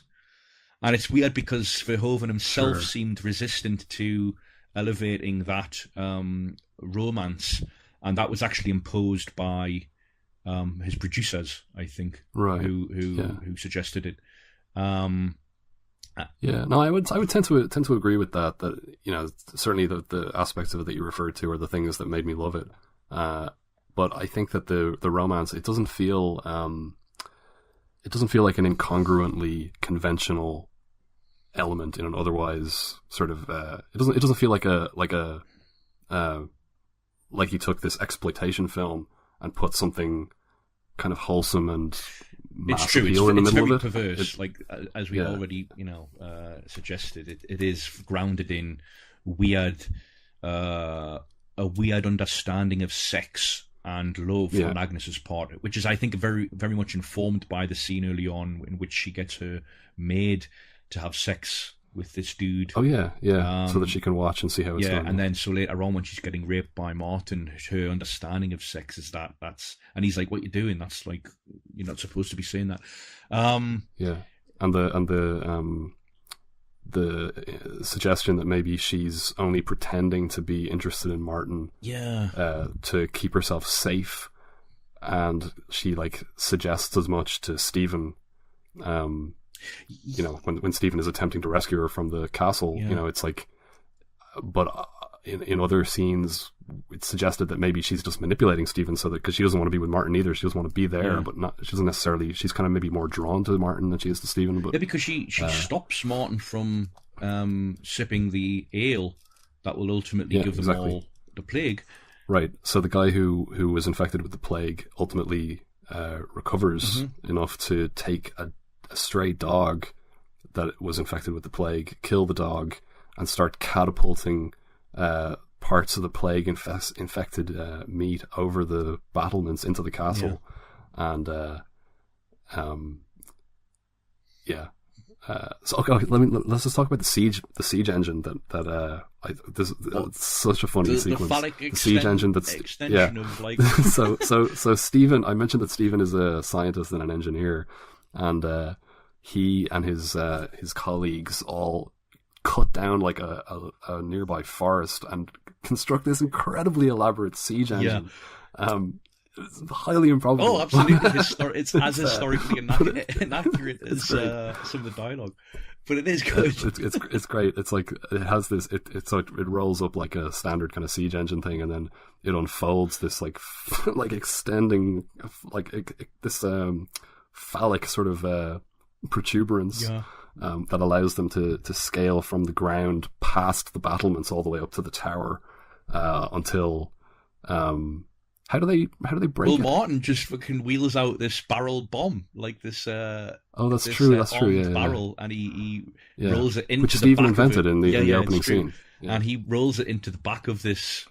It's like a fire engine, isn't it? It's with the extended fire. A little bit, yeah, it is, yeah. And then it blows it up. And that means that Stephen, who is on that protuberance, he ends up falling into the grounds of the castle, and then he's imprisoned there, and he ends up freeing himself. When the meat comes over, he stabs a piece of the meat and throws it into the well, and then tells Agnes that the well is now infected with plague bacteria, and you can. He says to her, "You can either tell them or not tell them. Like it's your decision now." And she decides not to tell them until Martin is about to drink it, and then you're right. She stops him drinking it. For me, after a certain point, I'm thinking, for some reason, I don't know how, but I'm thinking, this isn't primal enough. Like, it seems torn between committing to, like, its world and the themes that might emerge from that world, and then, like, a tone that's bordering on, like, a medieval adventure feel. Like, the wall-to-wall music feels very distracting, and I get that that's the register that Verhoeven's probably going for, but in the same way that you felt like Gun Crazy was suffered from your recent encounter with Bonnie and Clyde, I had the pleasure of watching on the big screen recently Marketa Lazarova by František Vlachel, the Czechoslovakian film. And that's very much in, it's set in an indeterminate time in the Middle Ages, and it's borderline incomprehensible at points, and yet utterly engrossing aesthetically in terms of its production values and the way that you really feel like the mud and toil and torment of this period. Correct me if I'm wrong though, that and Hard to Be a God, that's kind of comparable to Hard to Be a God. Yeah. I mean, like the sci-fi element of Hard to Be a God was never of any interest to me because it's like I just kind of discarded that. And it's just a medieval film for me. But those films then, their tone and their kind of target is more like high art. Sure. Yeah. Whereas like Flesh and Blood, I would say, is more like exploitation. Like sure. And in that sense, I would agree with you that the Rescue the Princess and the love triangle aspect of it is the weakest aspect of it. But like I said, it's infused with a degree of originality and perversity that makes it not feel incongruous, even if it does ultimately end up being the weaker side of the film. Yeah. And I, as I said, it's obviously a deliberate ploy on Verhoeven's part, and it's a register that, however else the film is faulted by impositions from producers or whatnot, it's obviously something that he feels comfortable proceeding with. But yeah, it didn't seem, at the point at which I thought it was going to become transcendent, it ultimately turned over and into daft territory. Like when Stephen's in the castle, when they discover him up in the trees and they bring him down, and then the whole thing of like, Martin being put in the well and getting back out, and then Stephen manufactured some sort of like fucking like conductor, like whereby he manufactures his own escape through like forked lightning. Yeah, that was great. I was like, oh god, I don't like this at all.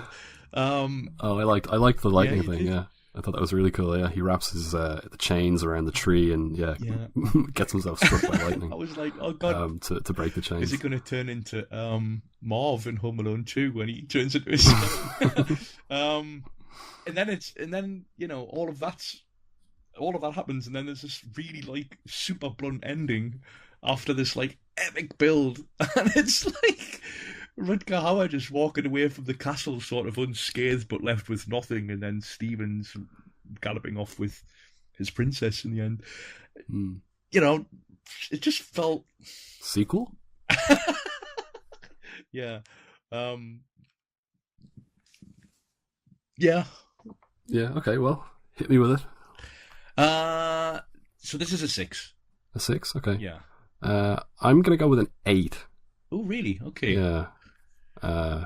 It was a tricky one, because when I was watching it, sometimes I can sort of guess what you might think, and this I felt it could have gone either way. Sure. With you. I love, like, we didn't mention the Cardinal, the visionary Cardinal who is in Martin's gang, and he's like the authority figure who's like interpreting everything. And when they discover the statue of Saint Martin is carrying a sword, and they're just following in the direction that the sword is pointing, and like they hit a bump on the road and the statue moves, and they're like, Saint Martin is telling us to go this way. It's just like it's so random and like meaningless, and but the reason why that's funny as well. Reason why that's funny is because where it's pointing depends on the like the screen frame, like the camera, like the camera doesn't necessarily embody their point of view. So yeah, it is a kind of a funny point in a film that flaunts its own anachronisms. Okay, all right. So we move on to our final film. Final film, which is Orlando. Shadows. You saw shadows. You were in his arms. It was illusion in light. Then what were you doing? He was taking me across deck. But I saw you. May God destroy me if I family man Chekhov would lie in arm of sailor.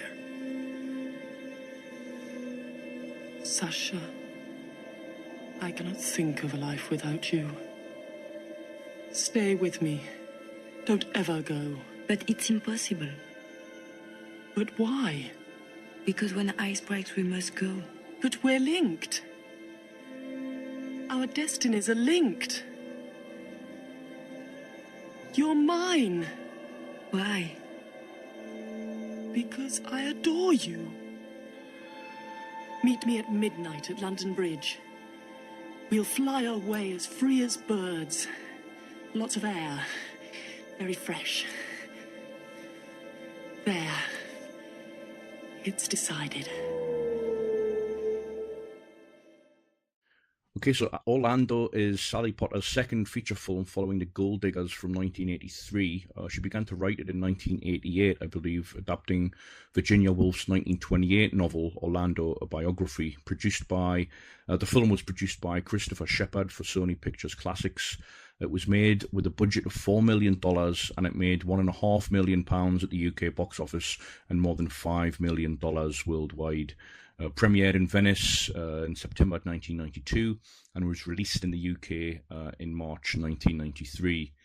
The premise, as per the snippet you're given when you Google the film, is that in 1600 England, nobleman Orlando, played by Tilda Swinton, inherits his parents' house thanks to an aging Queen Elizabeth I, Quentin Crisp, who commands the young man never to change or grow old.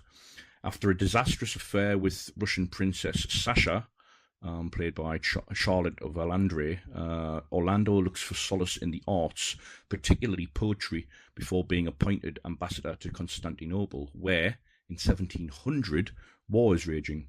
After a crisis of masculinity suffered on the battlefield, Orlando wakes up one morning to find that she is actually a woman, and after returning home, struggles to retain her property on the basis of lawsuits filed against her, arguing that she has in fact always been female. As promised, we do have our second ever guest critic on the Habitus joining us, Ronan Doyle, who is an Irish queer cinema columnist and a podcaster, and he's on Twitter at Baron Ronan. Ronan, thanks for coming onto the show. Yeah, thanks for having me. And what else would you like to say about yourself? Speak now. I think you just about covered it. Yeah? That's the main breadth of my duties. Thanks for choosing. Where are you a columnist for, and where do you podcast? I'm columnist at CinÉireann, a new Irish print film magazine that's been going since November of last year, on to the 7th or 8th issue now, and podcasting at Scannain, the Irish film website. Is that a print monthly? Yep, that's right. Great stuff. And the first one to launch in Ireland in a long, long time, let me tell you. Is that a sort of a replacement for Film Ireland? Yeah, pretty much. It's kind of catering to the same crowd very much, and taking up what Film Ireland left behind. Was it 6-7 years ago now? Is it that long? Yeah. Okay, so why did you choose Orlando? So I suppose I kind of wanted to stick with my core area, which is queer cinema, and having recently read the book, recently within the last, I guess, 18 months or so, came across it not long after having seen Victor Victoria, and I'm particularly interested in these kind of films that, play around with gender, especially. And Orlando seemed like it might be a particularly interesting case of that, of course, giving rise to Tilda Swinton's kind of the androgyny she's often labelled with. Possibly this is a role that was very important in shaping that.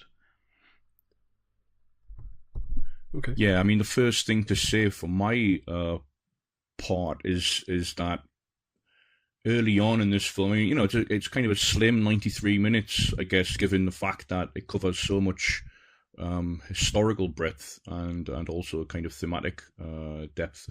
But the first thing to say is that it really kind of made me wish that I'd read the novel. Yeah. Had you read it, Bobby? No. And this film wasn't really on my radar at all. Like, I was aware of Sally Potter. Well, this was the first film of hers that I'd seen. I remember The Party coming out last year. Yeah. And I was actually planning to watch it before this episode. I just noticed that it's on Netflix and it's only 70 minutes, but I didn't get around to it. And I remember Yes coming out as well, but I wasn't really familiar with her work at all. And I haven't read the novel. But my impression is that the relationship between the film and the novel is a little bit like the relationship between what the hell is his name? Michael Winterbottom's film Tristram Shandy and that novel. Kind of a very loose sort of contemporary riff on that. I might be wrong. I don't know. It was. I don't know if this was as famously unfilmable Woolf's novel as Tristram Shandy was, but it is. I mean, my understanding of it, and Ronan will be able to corroborate this or challenge it. But the novel, as I understand it, it has large chunks that are quite abstract and don't quite advance the narrative. And I think Sally Potter's gone on record saying that they had to kind of be really, really pragmatic and practical with regard to what they cut out, and anything that wasn't, strictly advancing the actual story of Orlando, they just chopped in order to sort of make it realizable as a film. Does that make sense? Yeah, I think that's right. Mostly, it's obviously a very it's a key modernist text. Although even by Woolf standards, it's almost more narratively inclined. But I suppose the cinematic comparison I'd make for it is possibly Cronenberg's adaptation of Naked Lunch. It has a similar relationship in that having read the novel, in some ways gives you a greater understanding, but it's not a prerequisite. It goes off in its own direction. It very much takes the themes of the novel as a starting point and does its own thing. As you say, Michael, it's a very difficult literary novel at times, and I don't know that it was bandied about as being unfilmable, possibly because nobody even thought to want to film it, because it's not the kind of thing that you necessarily would. Yeah. But it is very dense prose at times. It doesn't seem like it would translate well to cinema, and very much there are huge differences here. There, entire swathes of narrative have been cut out and simplified. Right. The Naked Lunch comparison is interesting. I've always argued that Naked Lunch is actually a Burroughs biography through the lens of his work. I would agree totally with you. It's much more of that. It's interesting to say that she focused on the aspects of the novel that advanced the story, because my first thought was sorry. Okay, let's talk about the structure of the film first a little bit. So it's broken into. I counted 8 segments, but the thing is that there's Okay, so there are 8 time periods, arguably broken into 7 segments. So you've got 1600, 1610, 1650, 1700, 1750, 1850, World War One, and then what is presumably 1992. Right. Yeah. Or the early 90s or whatever. Yeah. Contemporary England. But we get a title for 1, 2, 3, 4, 5, 6, the first 6 segments, and then we don't get a title for the war segment. In fact, it's kind of seamlessly edited together. From 1850 to World War One, we just get a hard cut to her in the battlefield. Sure. And then we get the final title, which doesn't give us a date. It just gives us the theme. Yeah. So I don't know whether you would consider those 2 last time periods 1 segment or 2. But like when we were in the second segment in 1610, I was really getting into it, and it was kind of reminding me of like. Actually, the first segment, which is titled "Death," reminded me of Peter Greenaway, and it had like this is the year after Prospero's. It's a sandwich between Prospero's books and The Baby of Masson, and it has a very similar visual style, but a completely different kind of emotional register to Greenaway. It doesn't have that kind of arch, cold, cynical sort of. Anti-humanism. It has a sort of like almost like earthy sort of mysticism to it, like a dreamlike quality. And then the second segment reminded me a little bit of Dogville. Oh, okay. Yeah. Where we're getting it seems to take place in this big black expanse with only the very necessary sort of. It's not as pared down as Dogville, but it seems kind of theatrical. And I was really, really getting into those 2 things, and then I started to wonder. When this jumps to the next segment, am I going to be as into it, or is this going to feel like an anthology? Would you consider it a sort of an anthology structure? I don't know. I mean, I think the quicker we unmoor this discussion from the novel is going to be to our advantage, at least, Bobby. But just if I may ask Ronan, does the novel signpost its periods and through like these themes, like chaptered themes? It doesn't. No, that's one of Potter's inventions. Okay. There are clear sort of demarcations that you've moved into a new period. Although often it's handled. There's one point where a cloud descends and literally lifts again. You were in a new period. So it's a little more elliptical in the novel. Here it's quite very harshly defined with cut to black. And is World War One the final? The novel finishes in Wolfe's modern day, so 28. Okay. See the first 2 segments, so 1600 Death, 1610 Love. They didn't feel sufficiently different to one another, I guess, in feel for it to feel at that point like an anthology film. Now that I've seen the full thing, I still probably think it's all kind of fitting within under a broader vision, if you like.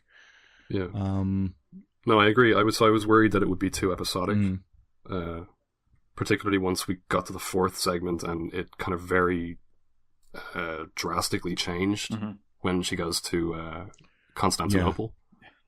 The 1700 politics segment. That's probably my least favorite part of the film. And I was worried, like, okay, has the film lost me at this point? But then it got me back, and it's really with the 1750 segment, which I think is both the funniest segment and also the segment that kind of reveals the thematic thread that binds all the segments together. Because the gender change takes place in 1700 in politics, where he wakes up and it is in Constantinople. Yeah, it is, It's toward the end of that segment. Yeah, okay. And then in 1750 we have callbacks in dialogue where a male attitude toward women that he's expressed in the love segment in 1610 is expressed back to him as a woman. Yeah. And we start to see it all sort of pull together. What we didn't mention is the promise, or the implicit promise that he makes to Queen Elizabeth to not grow old. So here's the why is it that seemingly other people don't grow old as well? If you know what I mean, because like when he's in Constantinople in 1700, or he's been there for 10 years at that point, so say 1710, he's visited by like an emissary to tell him to come home, and he's going to be given the highest honor in the realm or whatever. But then it cuts to 1750, and the same guy is there. It's the guy who asks her to marry him. The Duke. It's 40 years later, and he's the same age. Well, I mean, you know, some people confusing. Just don't look any older after 40 years, you know, like... I mean, you know, again, Ronan, you'll be able to back this up, but it's never actually explained away, is it, in the novel? Like, yeah, that's right. It's never really given a... Sort of, it's a feature that just happens to be right. part of it. There isn't any, you know, there isn't any Queen whispering any incantation into Orlando's ear. That's another of Potter's sort of deviations. Yeah. That sort of sets up the way that the film is sort of going off and doing its own thing, which I think is it's much more concerned maybe with forming the identity of Orlando as expressed in Swinton's performance. The book isn't quite so concerned with that. It's more based around themes of discerning gender differences in a particular context of 1928, which Potter in a way has moved beyond and is looking at something maybe more insular. Sure. Yeah. Although the 1750 segment Society, there is a very openly discursive moment between the various poets who are all seated around, making wisecracks at each other, and arguing with each other about whether poetry is more or less interesting than science. There's a whole thing about like the role of women and the nature of women and their, you know, the place for women in society and everything like that. Yeah, that segment was very funny. That's some really funny dialogue. Do you prefer it when, you know, it's thematic threads, and this is a question to both of you, I guess, are foregrounded in that very sort of discursive way, or do you prefer, because in the first half of the film, I think I agree with you, Bobby, that the issues of gender and the fluidity of it, but also the it's sort of the way in which it's inevitably interlinked with class and the social dimension of Elizabethan England. They're there, but they're never quite sort of foregrounded in a way. They're sort of subtextual. Yeah, I don't mind discursive moments. Yeah, you know, I think that's fine, particularly if it's justified contextually, as it is in that kind of like, you know, bourgeois intellectual circle of poets and amateur scientists and everything. But yeah, if the film was, you know, I mean, like there are heavily discursive films that I do enjoy, but it can be grating. I think if you I don't like the sensation of a filmmaker talking to me through the film, where I feel like I'm just having some person's opinion or perspective conveyed to me. I don't usually respond well to that, but I didn't get that impression here. I found it much more sort of exploratory and sort of impressionistic, I suppose. Would you agree with that? And I think especially in that moment, I think it's, as much as it's foregrounding the idea of gender and gender differences and poking fun at the ridiculousness of that, it's almost more interested in, you know, poking fun at high society. And, you know, there's a moment where they say, women are innately unable to have this kind of conversation. Oh, present company excluded, of course. Yeah. It's those moments. It's not so much forcing the theme as just having a lot of fun with it. I think, you know, it's not excessively heavy because it's being so light in the way it approaches it. And I think most of the times where it's highly foregrounded, it is based in that kind of comedy, the inherent ridiculousness of the gender roles that Orlando experiences in both incarnations. Yeah, like the fact that, you know, he had inherited all this property, and then underwent this gender transformation, and suddenly finds herself in this situation where she has to give birth to a male heir now in order to retain the property. And there's this wonderful. Yeah, no, I don't think the film ever at any point feels like it's able to be boiled down to like a thesis statement on gender or anything like that, which is kind of the one thing that I don't like. I don't like that impression of like this film is just a statement on something to be understood and then sort of accepted or rejected. So it's implied that the mechanism by which he endures these centuries is that he undergoes these like periods of long sleep. And the first time I thought that what was going to happen was, and I was really intrigued by this possibility, but ultimately that's not what happened. I thought it was going to be like Ash in Evil Dead 3, where he like sleeps for 200 years. He's asleep for a week, and the doctor comes in and like examines him, and all he can say is, Master Orlando is sleeping. At which point he wakes up. But yeah, so he undergoes these like long, like week-long sleeps that it's never really, elaborated as a kind of a coherent sort of fantasy concept. I thought it was just sort of an emotional response to the immediate fallout of his doomed affair with the Russian, the Cossack. All right, okay, but did you not take it to be related to his longevity? Nah, but you see, like my mind never really seeks explanations for such high concepts, like some of us. You're happy to just flow with it. Absolutely. But it's also during one of those periods of long sleep that he undergoes the gender change. That's in Constantinople. Yeah. Yeah. This is a film that obviously lends itself to thematic analysis and, interrogation of certain themes, devices, although we haven't really mentioned its devices yet. Did you like it, Ronan? I liked it a lot. Yeah, I really enjoyed it. Yeah, I did. I think it's, as you say, it's open to a lot of readings in terms of themes. And there's a lot to chew over there, but it does it in a way which is extremely breezily fun. And it really has a great time tearing up this established binary and throwing all sorts of things at it, and wrapping it up in this often quite funny analysis of colonialism and class structures.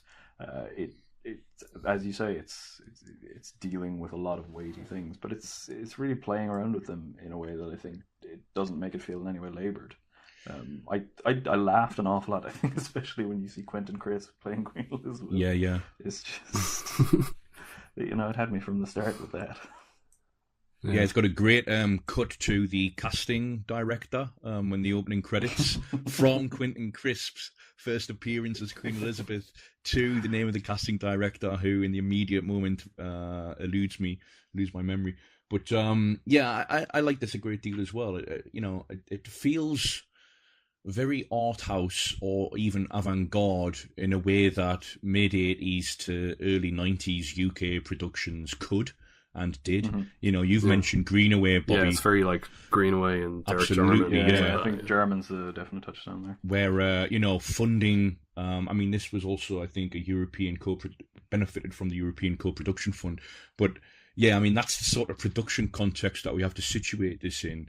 And, you mentioned the party, and I don't want to use this as a platform by which to, belittle Sally Potter as an artist or question her, trajectory or anything like that. But in terms of, and this is a film that was even difficult in conception at the time, I think, because, as I said, she started to write it in 1988, and that was despite the premise having just been dismissed as completely like, it's gonna suck production funding, everything else, and also it's quite boring, which obviously in our discussion we're revealing that it isn't.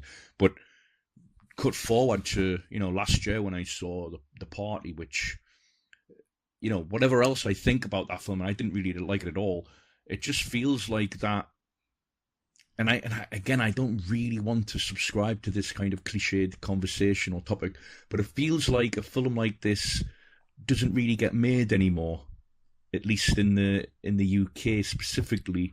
But even you could argue that's in general.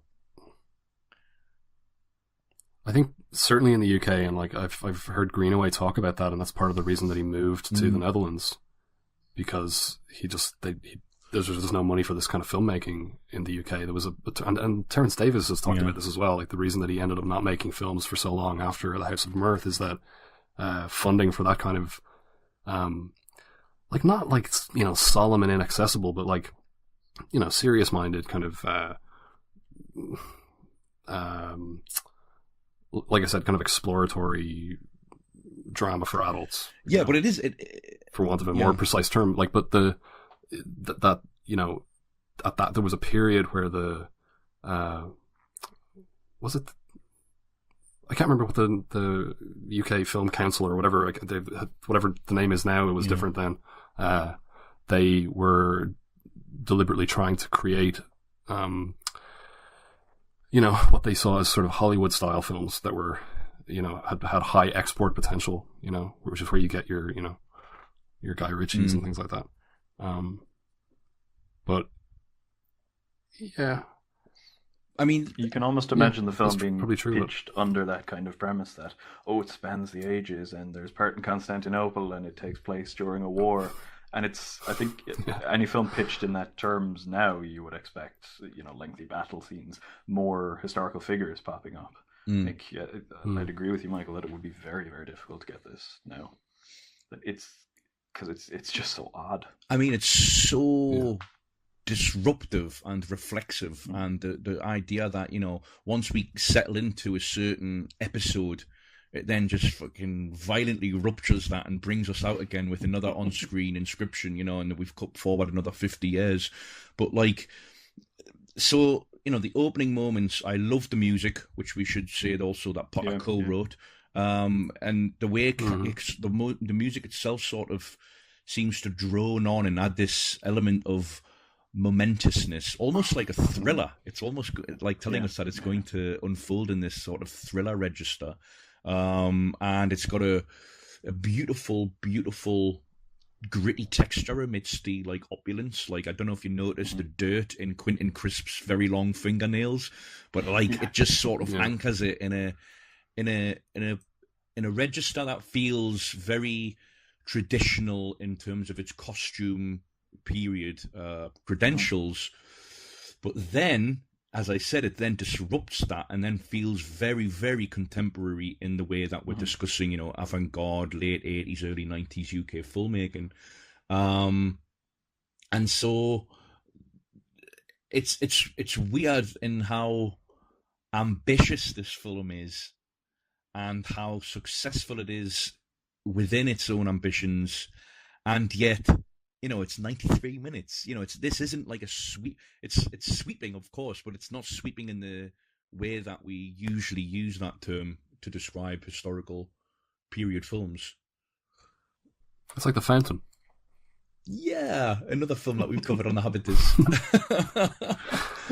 Sweeping, but only 90 minutes long. Just to go back to the prospects for getting a film like this made, I did mention at the beginning Tristram Shandy. Easy for you to say. Which is 2005, 2006. So that is just to say that is a film that this reminded me of at the beginning. It's interesting for both of those films, and I think if you think of any kind of modern parallels, adaptations of text like that almost only seem to come along if there is a degree of irony to them. It's very much the case with those two films, and say something like Wild Nights with Emily, the Emily Dickinson film that recently came out, is similarly kind of cloaked in this arch-winking irony, and the Whit Stillman film Love and Friendship, kind of creating this accurate, almost what you'd expect of a period costume drama, and then undermining it, but maintaining that aesthetic reality of it. Yeah. Although that's a scattered example across 2 decades. Yeah, I mean, you've got tableau vivants here, like fades to white, a constant breaking of the fourth wall, but then intermittently, like I found it completely compelling in a dramatic sense. It has these sustained periods of like, oh, you actually forget for a moment that you're going to that you're watching something that's going to pull you out of it. It's very, very skillful in constructing these scenarios and then completely tearing them down again. And that's, I think, core to the ideas of artifice that are sort of the main point of the film. Sure. In culture, in identity, in these interpersonal interactions and inter-society interactions you see throughout the film. Yeah. So I was saying before that I was concerned that once we got to the politics segment in 1700 in Constantinople, and we had this very marked change in kind of like in the temperature of the image. We had been sort of in like the snow and everything, and suddenly we were in the desert. And that's the sequence where Orlando becomes a woman. And then the emissary arrives after 10 years to invite Orlando home to be given this honor. And I was kind of confused by why he was so nervous addressing Orlando. Before Orlando becomes a woman, he walks into is it like the sauna or something like that, and speaks to him, but he's kind of stammering and he's very visibly kind of uneasy. But then that comes full circle then in the next segment in Society, where he sees Orlando, who's now a woman, walk into the room, and he's like completely gobsmacked by her, and like it's like love at first sight for him. That was kind of the moment where I was like, oh, okay, all right, so this is all sort of coming together, and it's all sort of driving towards something. The one segment though that I kind of find hard to square with the rest of it thematically is the 1650 poetry segment, which doesn't seem to have anything to do with gender. So the poet friend who he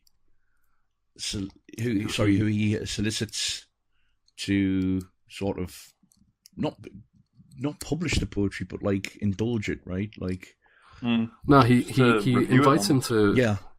He invites him there like almost like as an honor, because he's like his favorite poet, and the guy's like this starving artist basically who tells him, if you give me he calls it a pension of £300 per year to be paid quarterly, that he'll do nothing but spend his time writing poetry. And at that point, Orlando offers him his own poem. And that's also the first, because this is a very sort of subjective, perspectivized film where we're with Orlando all the time. And I actually found it quite jarring that we cut to the poet on the boat reading the poem. He's waving to Orlando on the shore, but Orlando's not privy to what we are at that moment. And I think there are like 2 or 3 more times in the film that does happen. But I remember like we'd already spent about half an hour just almost like inside Orlando's mind, and it was quite jarring, I think, to cut away to someone else's perspective. But how do you feel that segment kind of fits in with the rest of it? Well, it's echoed later on, again, this other, foreshadowing device or whatever. When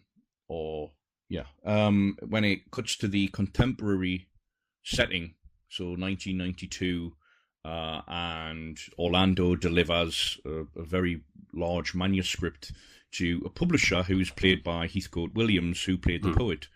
And this different character says he's sort of evaluating the commercial prospects of this manuscript, and we might read it in a way that suggests, is it some sort of comment or scenario about the social progress of women, at least in literary circles, and the seriousness with which a woman writer can be successful, or I don't know. Sure, but remember that in the earlier scene, Orlando is a man. Yeah. But there is the implication in the film that the transition that takes place, despite the fact that it is monumental, is not actually the words Orlando uses herself at that point are same person.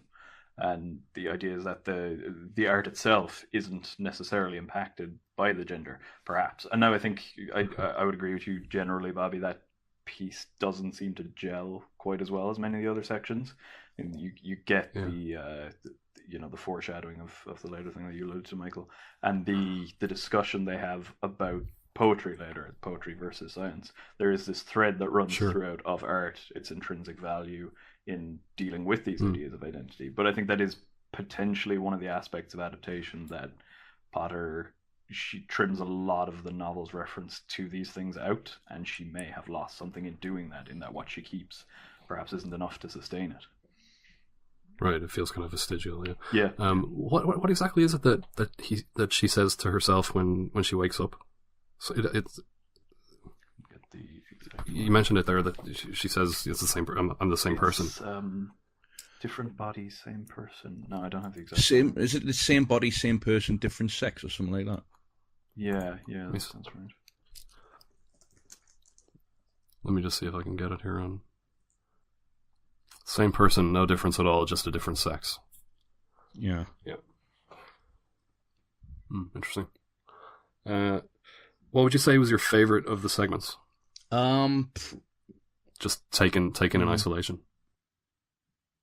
Ronan? I think possibly the 1850 sex section, just because I think it feels such a culmination. You were just waiting for Billy Zane because he's top billed with waiting 70 minutes. And he only gets. That's all I was here for. It's the only reason I picked this film. I do like it how it cuts immediately from 1856 written on screen to Billy Zane galloping through the fog. Well, the horse on which Billy Zane is sitting is galloping through the fog. Billy Zane doesn't gallop through the fog. That would be a good image also. But I think maybe that section I might highlight as my favorite because it works the best as a self-contained piece, but it's also sort of the crux of the film in a lot of ways. It's Orlando's final fulfillment in at least one way. I also think it's Potter's chance to really shine visually. There's sort of certain recurrent aesthetic threads throughout the film. You get that opening shot where the camera sort of vacillates about that tree as a fixed pivot, and it sets up the idea of binaries and neat divisions nicely, and that particular shot is returned to throughout the film. But I think in that sex section is the first time that the camera does more of the work than the source material, maybe. Right. Are you talking about the combination of shot, reverse shot, and this sort of slow panning track? There's a recurrent shot you get, and it's in the opening scene where the camera sort of slowly pans to the left and then pans back. It happens in that conversation scene as well. That's what I mean. Yeah, camera, it's kind of slowly tracking left and right while also panning. Yeah, as a replacement for the shot reverse shot. Yeah. And then suddenly you'll get a reverse shot in the middle of that. Yeah, which is itself more of the sort of disruptive thread that runs through it. Yeah, so I would say probably aesthetically probably the love segment, which is the part that reminded me of some sort of combination of Greenaway, early 90s Greenaway and Dogville, where you would get these really painterly sort of compositions, but then she would cut into them in a way that Greenaway wouldn't. But like I said, I thought the funniest segment was the politics segment. Yeah, the 1610 love segment also opens with the indelible image of a woman's corpse, an apple cellar under ice, which is that was amazing. And there's a real sort of harshness and cruelty and a darkness to that whole episode, but also a very, very much a sensuousness as well. I mean, and I think. If we're thinking of these episodes in their sequence, I think death followed by love seems to work really well tonally in the film as the first sort of act, if you like. Love's probably my favorite. It's interesting. I hadn't thought of Dogville, but replacing Dogville or anticipating the stage of Dogville with just basically an open ice rink. And it's got a real nice binary quality to the image of the white landscape inhabited by black clad people, It's really powerful. The black space around it, yeah. I actually had forgotten that image of the apple seller in the ice, because initially I thought that it was Orlando. Yeah, and I was like, because this is before the it's before the first substantial time jump, because it's only 1600 to 1610. And I thought, oh, okay, does he? I said that the first time he went to sleep for a week, I thought that was going to be the device. But when I saw the person in the ice, I thought, okay, is he going to be like thawed out in 100 years and just still be alive? It's literally frozen in time for a while. Yeah. But I love that setting, like we mentioned when we talked about Flesh and Blood. Yeah. I do love like the Middle Ages and like that kind of and we also mentioned when we talked about A Man for All Seasons. Absolutely, the idea of like wealth, but there's nothing to have. That's because there's no technology. Which seems to heighten every emotion, right? Because there's no sort of conduit or mediation through which to experience life. So you just get like this raw sort of savagery, and like it's simultaneity as well of human experience, in which I find really rich. Okay, all right, we'll wrap it up there. Sure. What would you give it out of 10? Ronan, lower yourself to the crudities of the 10 scale system. Crudity of the number system. I think I'm happy with an 8. Yeah, it's an 8 for me. It's an 8 for me as well. Oh wow, unanimous. Ooh. No, thanks Hereby again. declared. No, thanks again for choosing what I think has been a really for a film that I think has lent itself to a really rich discussion. Running since this is the final film of the episode, because for the second time in a row the guest has chosen the newest film on the episode. You may as well stick around for the wrap up as well. I'll just close us out here. Okay, so you've been listening to The Habitus. Follow us on Twitter at habituspod, and you can subscribe to us also through iTunes, Stitcher, TuneIn, YouTube, and SoundCloud. Is there another one I missed out there?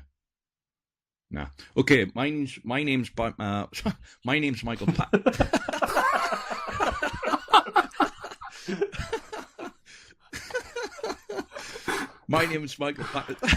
The theme of this film has gone to your head. My name's Michael Pattison. I've been here with my Habitus co-host, Bobby Lowe. And we were also joined by our second guest critic, Ronan Doyle. Cheers. See you again. Yeah, thank you.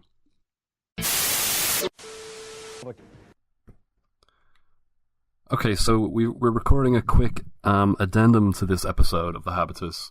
We're recording this a couple of weeks after recording the episode proper, and it's an announcement of sorts, I suppose, of a big change. It sounded very grave.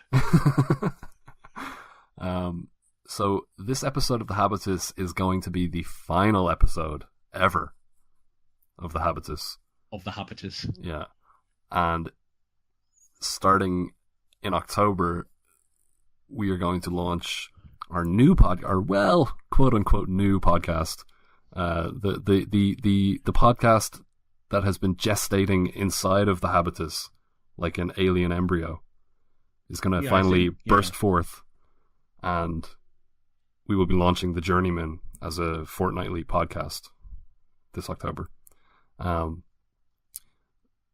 The reasons for this, the four Journeyman episodes that we've done have clearly been our most popular, and we've both felt that they've been our most satisfying to actually record. Prepare for, sure. Just in terms of the general remit, it feels like focused in a way that the standard, arbitrarily chosen slots don't. And that was always my concern, I think, from the start. I always gravitated more with excitement, towards the Journeyman episodes. Yeah. Now, it will be slightly different because the Journeyman episodes, the last two were over 4 hours long, and like 10 films each. So we won't be doing that fortnightly. So we'll be kind of doing shortening the individual segments, and trying to incorporate maybe, let's say, 5 or 6 films per episode. And I think the general agreement is no more than 7, depending on how many films a director's made. Yeah. So essentially, to just go back and like talk about the origins of the Habitus, when originally we came up with the Journeyman was the original idea for the podcast, and then there was another idea, and that was the Habitus. And originally they were completely different things. The Journeyman was, as it is, a complete retrospective of an individual filmmaker who's, who we see as kind of underrated or overlooked or whatever. And the Habitus was supposed to be more like a free-form conversation, maybe around a theme or a topic. And if you go back and listen to, like, obviously our first episode was Twin Peaks, so that was just that was kind of its own thing. But the first kind of episode of the Habitus, as we originally envisioned it, was episode 2, where the topic or theme was kind of true crime. Yeah. And we didn't really have 4 distinct segments on that episode. We happened to have 4 films, but we ended up kind of veering off topic and talking about very kind of general questions and so on. Like a couple of the films that we had on that episode, like Nocturama and The Seventh Continent, we barely discussed them, their actual specifics. And then we did our first Journeyman episode, Darren Aronofsky, as our third Habitus episode, and that necessitated like a rigid structure, and it was also the first one where we used clips to separate the segments. And then when we did our 4th episode, I think we sort of defaulted to that structure, and from then on we just had this 4 film structure, and it became 4 completely disjointed reviews. And part of that was my reluctance to do exactly what we did on episode 2, which was to pick some films, and then kind of end up using them as a pretext to talk about other topics, and kind of ending up kind of ignoring the films. And I was afraid that would happen if we picked films around a theme or a topic. And then also, we talked about maybe picking films from a particular genre or something like that, but then we were kind of worried that like that sort of feels like professing an expertise on that genre, and how do you pick 4 films that adequately encapsulate all the features of a particular genre without doing exactly what we didn't want to do, which was veer off and talk about generalities. So we ended up sort of just sticking to the 4 film segments and picking them kind of relatively. They were never random, but on a whim, sort of. Sure. Do you have anything to add?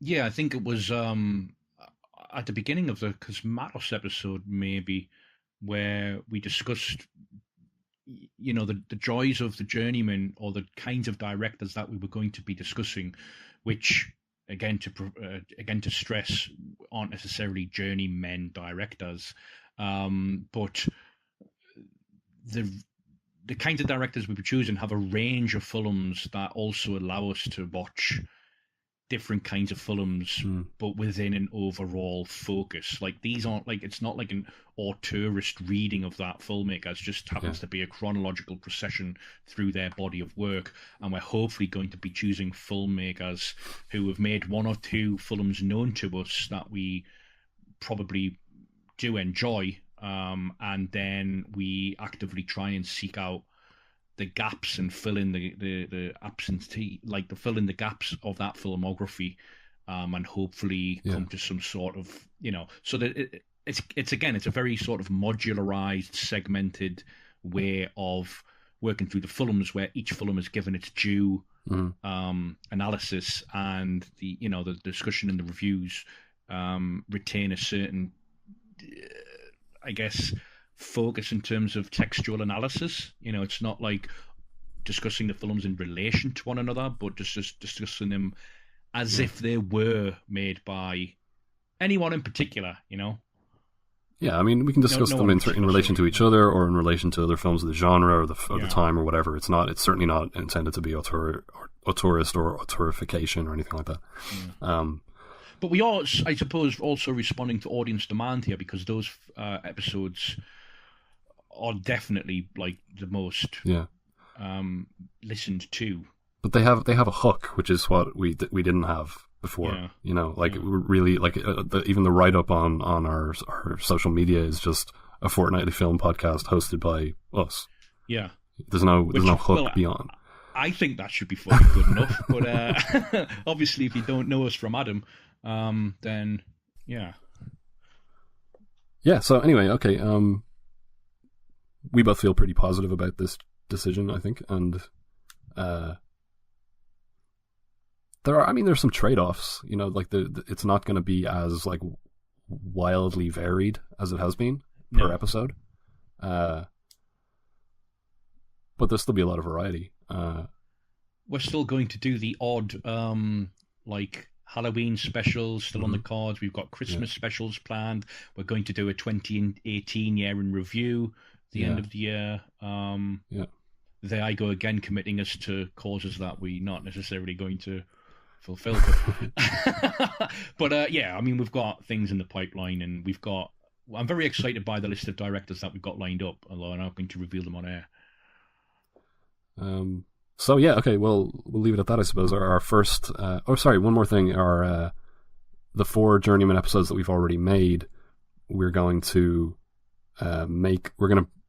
break those into we're going to break Singleton, Cosmatos, and Bigelow into 2 parts each, which will give us altogether 7 episodes of The Journeyman. So the first episode that we're going to record now is going to be episode 8 of The Journeyman, and it's going to be the first of a 3-parter covering the films of Tony Scott. Okay, so thank you for listening. Rest in peace. R.I.P. Fucking hell, you're going to make me cry. Jesus Christ.